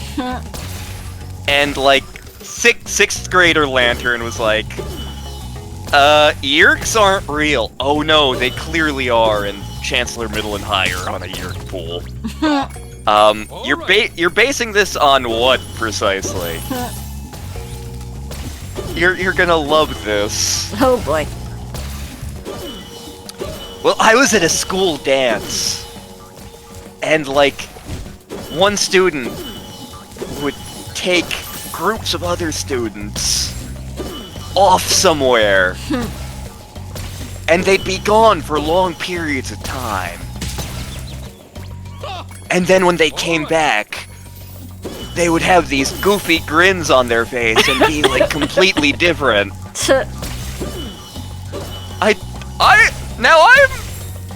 I'm not an expert on social dynamics. I live in the woods. I have a hunch that this is not a Yeerk pool. No. I have two guesses as to what this could be. But yeah, this girl was like convinced that nope, it has to be a Yeerk pool. Clearly couldn't possibly be anything else. Exactly.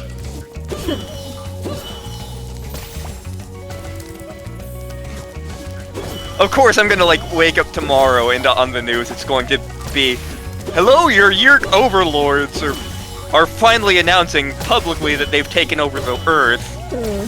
Line up to be infested now, and I'm going to be like, God damn it, is my face red?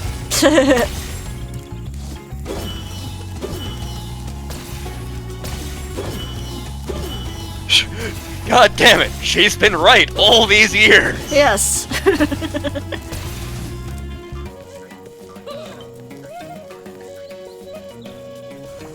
Great job, Agent Spyro. The weird part is when he comes back in the third game, he has the same kind of talking voice as his sister. At least in the original. I'm assuming it's not in this one. So, I was playing, the demo for, the remake of Trials of Mana earlier this week. I didn't get very far in it because brains, but, I was playing a little bit of it, and, what the hell? Wonder Twin powers activate!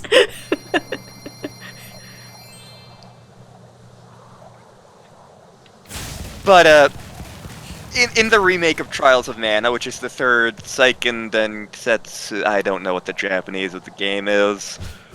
The original version didn't get released in America until this past year. Anyway, this remake is coming out, and there are 6 playable characters. You get 3 of them. So at the beginning of the game, you choose which 3 you're gonna recruit, and so there's like Sword Guy, Mage Girl, Thief Guy, but then there's also like Badass Warrior Maiden, Prince of the Furries, and then like Short Girl.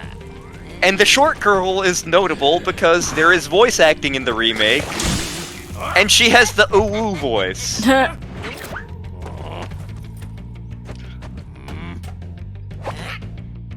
Strange bird, the pelican. His beak can hold more than his belly can. He can hold in his beak enough food for a week. I'll be damned if I know how the hell he can.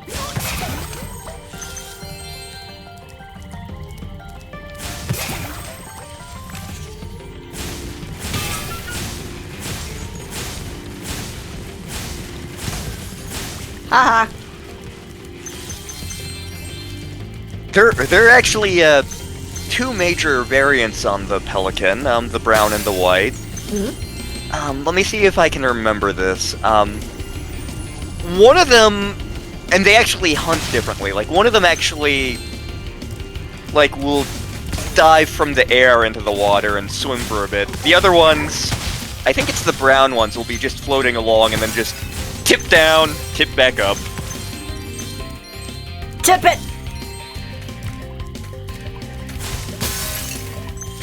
Tip it like box There wine.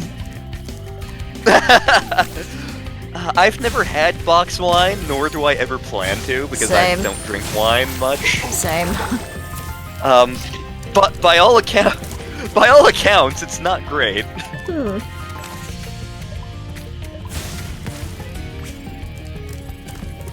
I do enjoy plum wine. It has been several years since I've picked up a bottle.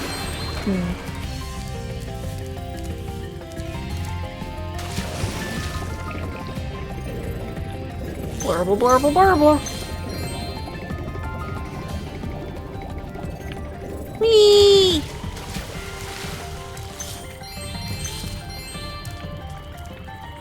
Lava.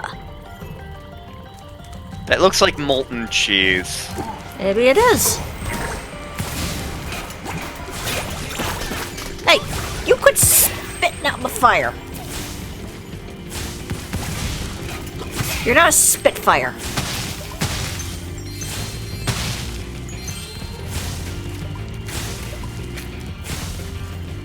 Alright, you.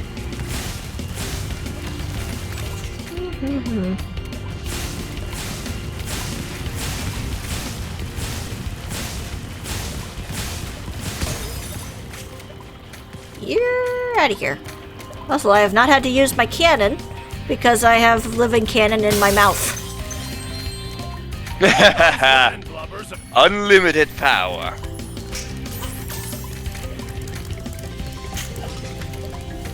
What is my favorite thing about the prequel Star Wars movies? Emperor Palpatine.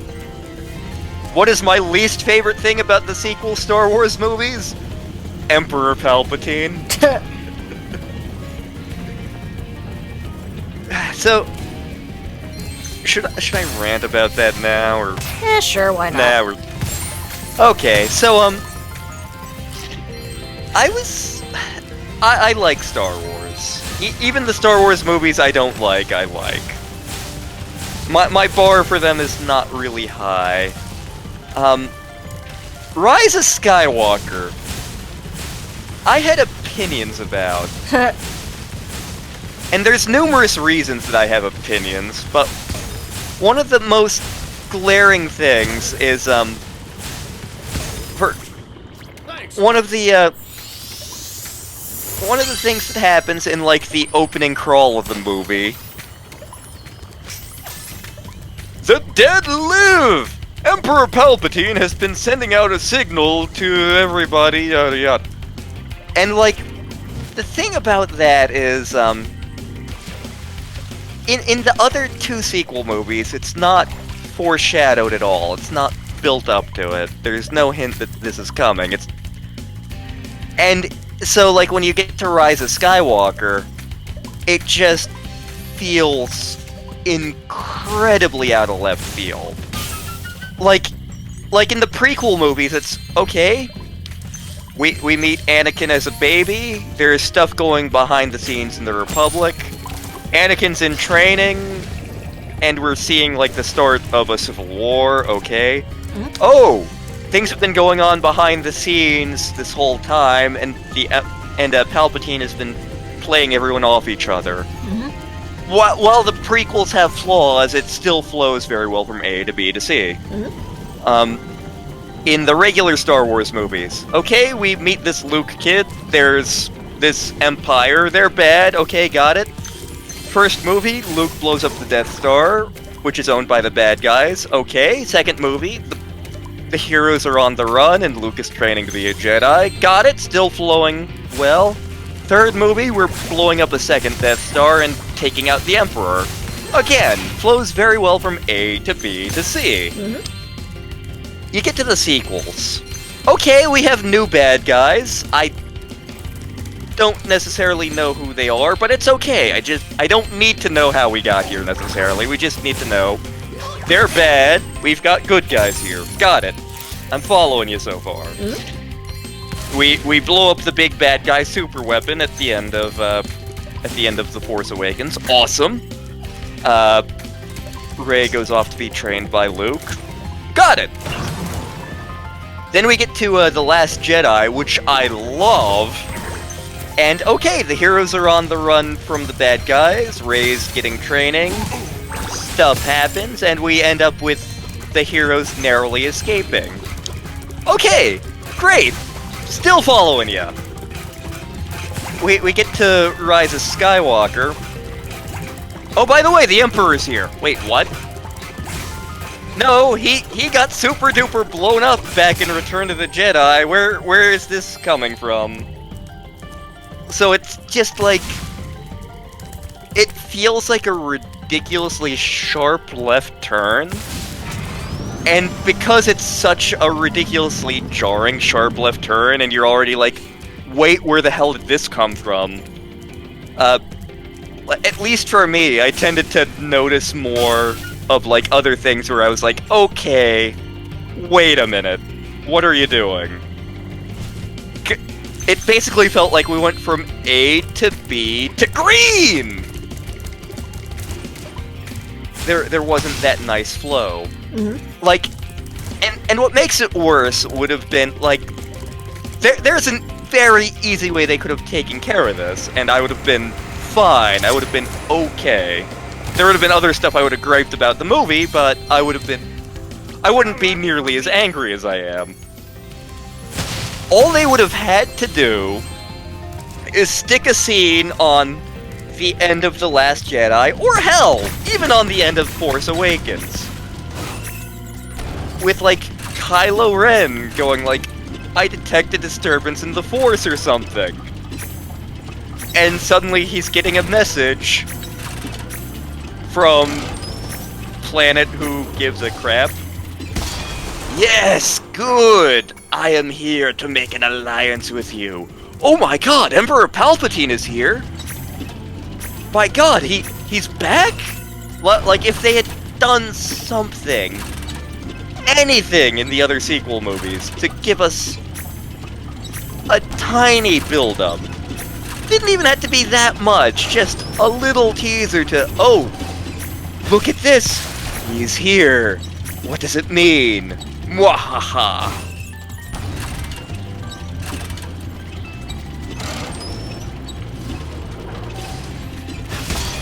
Oops. Trouble with it. Yeah, trouble with the trolley, eh? And like I haven't heard that a million times. So yeah, Star Wars, it's a thing. It is. I've been told I need to rewatch Solo and that it gets better with multiple viewings.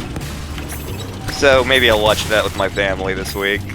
Because neither of my parents have seen it. I wound up watching it when they were out of town one week.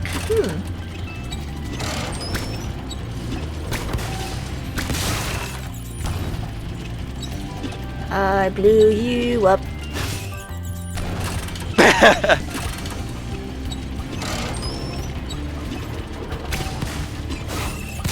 Come on, let me turn, silly.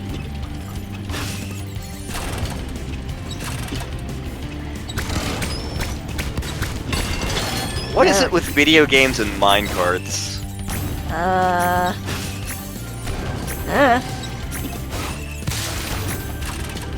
Because, like, I'm pretty sure they were a thing in, the DuckTales game. Woo! They're huge in the Donkey Kong Country games. They sure as hell are a thing in Banjo too. A goddamn canary, Mary, Margaret.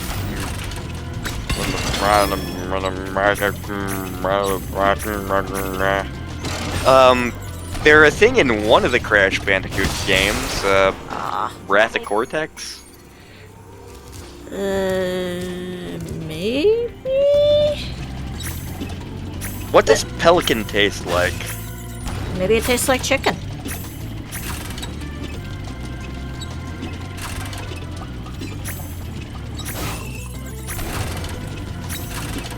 Although, maybe because they're a water bird, maybe they taste like duck. Duck is simultaneously some of the best and worst things I've ever eaten. I don't remember eating it, but apparently we once had it and we all got sick from it. Oh. I know it needs a little more, because it's a game meat, essentially, it needs a little more, hardcore treatment than, your average garden variety chicken does, but, Yeah. like, there's been a couple of duck meals I've had at a couple of restaurants where I'm like, oh my god, this is the best thing I ever ate. But then, like, at a winery in North Carolina, I had duck quesadillas, and it was terrible and the worst thing ever. It tasted like booger. And then, there was a hot dog place that used to be a couple blocks from here, and they actually served a duck hot dog. It tastes like asses.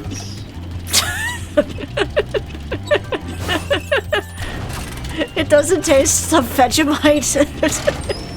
Yep. The duck hot dog was actually made of Vegemite this whole time.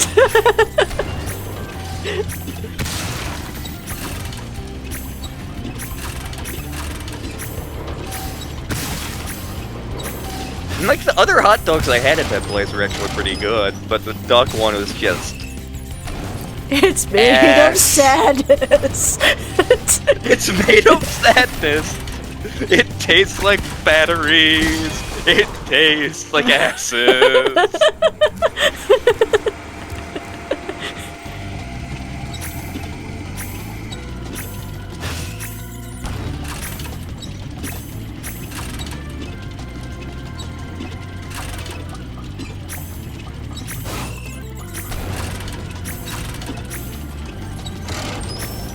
You know what really grinds my gears? This minigame? Yeah, kinda. If anything, just for the pelican who's so rude after you fail it. It's like, trouble with the trolley, eh?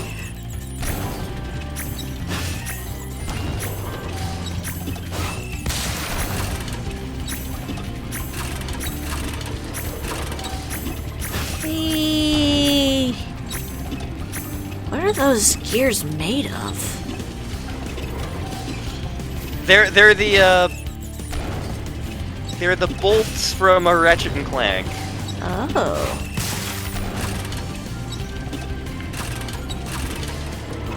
We're gonna be able to use these to make the I'll do that off screen. to make the rhinocerator. But I want a gun that makes everybody boogie. God, I love the Ratchet and Clank series. Mr. Zircon does not require sustenance. Mr. Zircon feeds on your sadness. It's a pity that Mr. Zircon is not a thing until the PS3 games. Because Mr. Zircon may legit be my favorite weapon in the franchise. Just for the crap he says.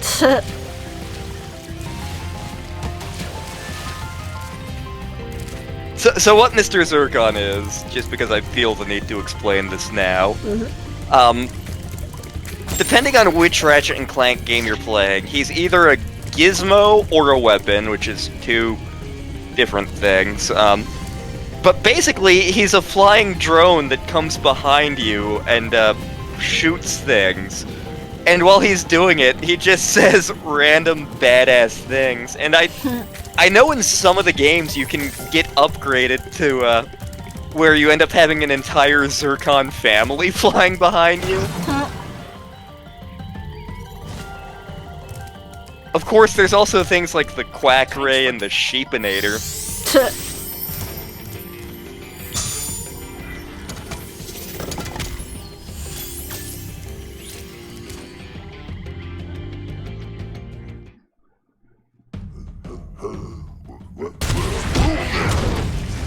I like these little cutscenes. Yeah, they make the world seem a little bigger. A little more alive. Yeah.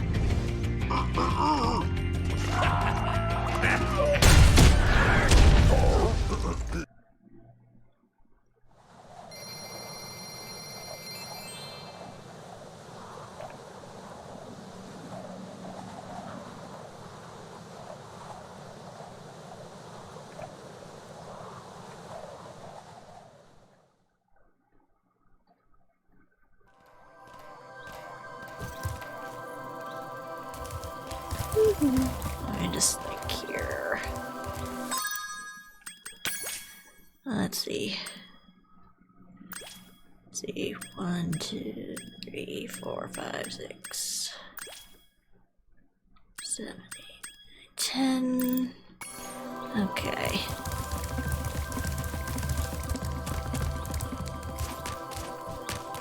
So there's 4 more worlds in this area. And I don't think we're gonna get through them all tonight.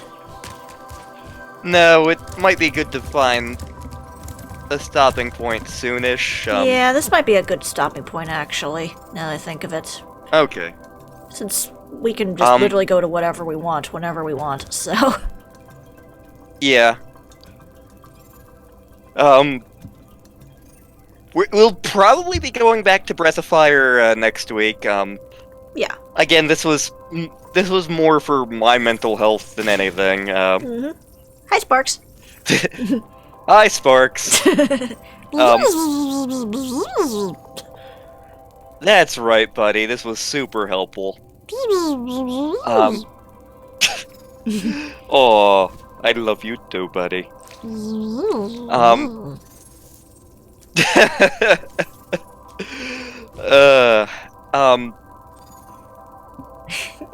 God, I love Spyro's little facial expressions. Yeah.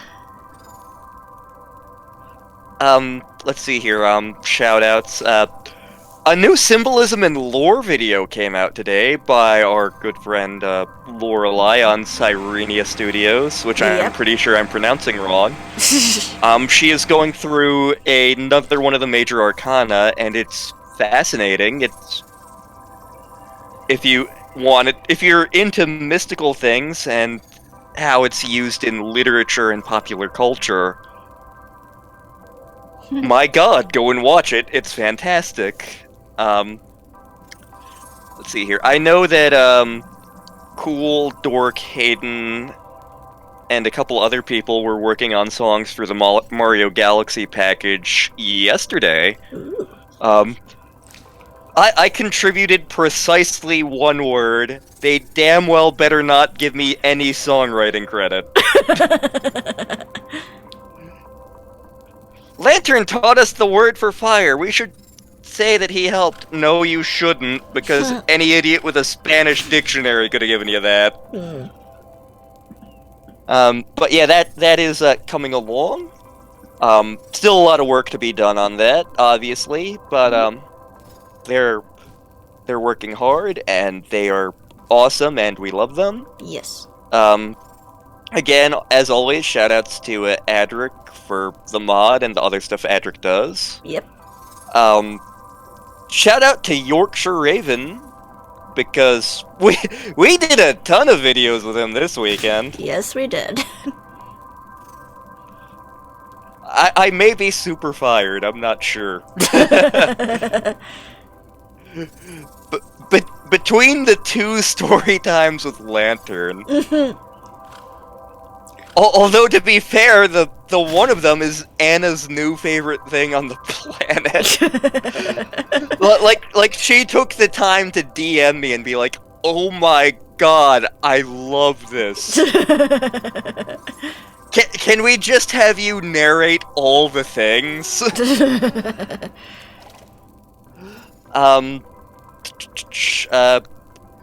Lemon Light Productions premiered another, Night in the Woods, the musical video.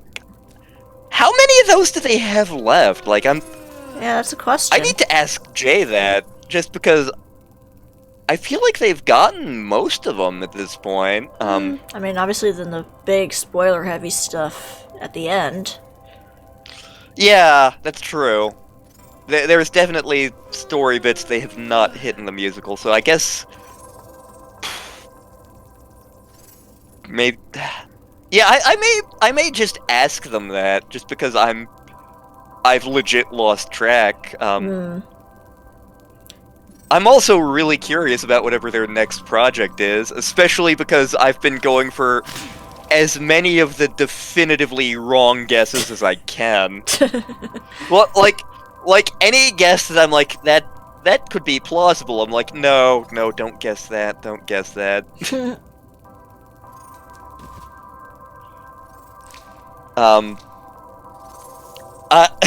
The one thing I'm pretty sure it's not is Octopath Traveler the musical. Yeah. Although I would laugh really, really ridiculously hard if Jay decided to do it just for the sole purpose of trolling me. Maybe he'll do one song. Yeah. Or like April Fool's video, Octopath the musical. Oh, I see what you're up to, you tricksy hobbit. Seriously, that game has like one of my favorite soundtracks ever. Let's see here.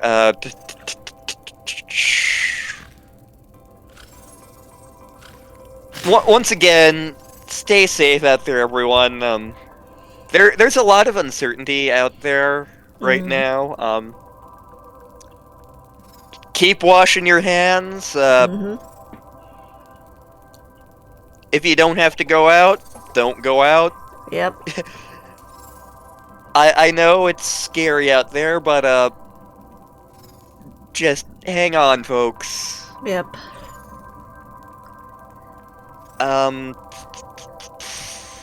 I feel like I'm forgetting something.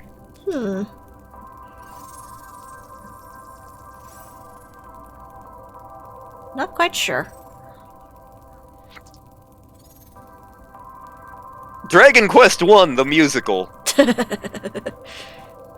The slime gets Even his though own there are solo. There are only like 4 songs in that game. I mean, to be fair, with like Undertale, they made several musicals on that, and a lot of the songs kind of mesh together. Yeah.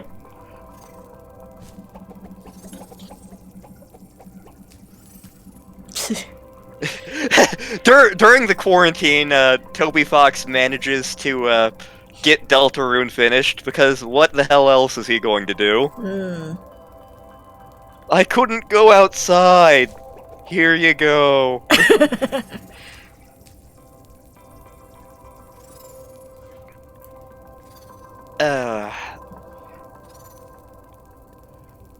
I know Meg's been writing up a storm. If work gets closed down this week, I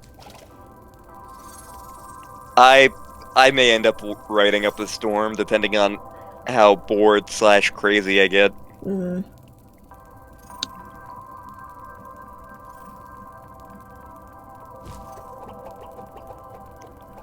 A man had bought a new SUV, and he decided to drive it out in the desert one day.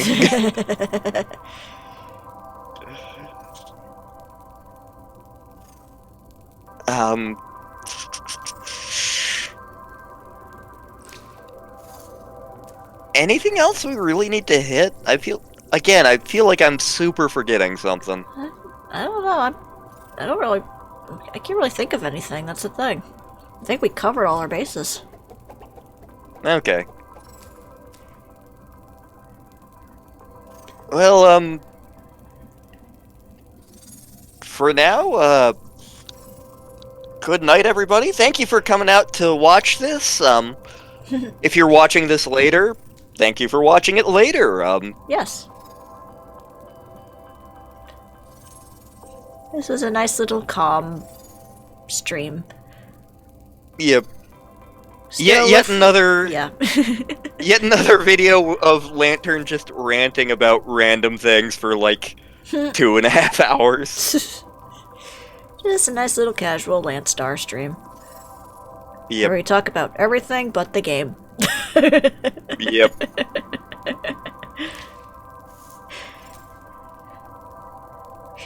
But good night, everybody. Good night.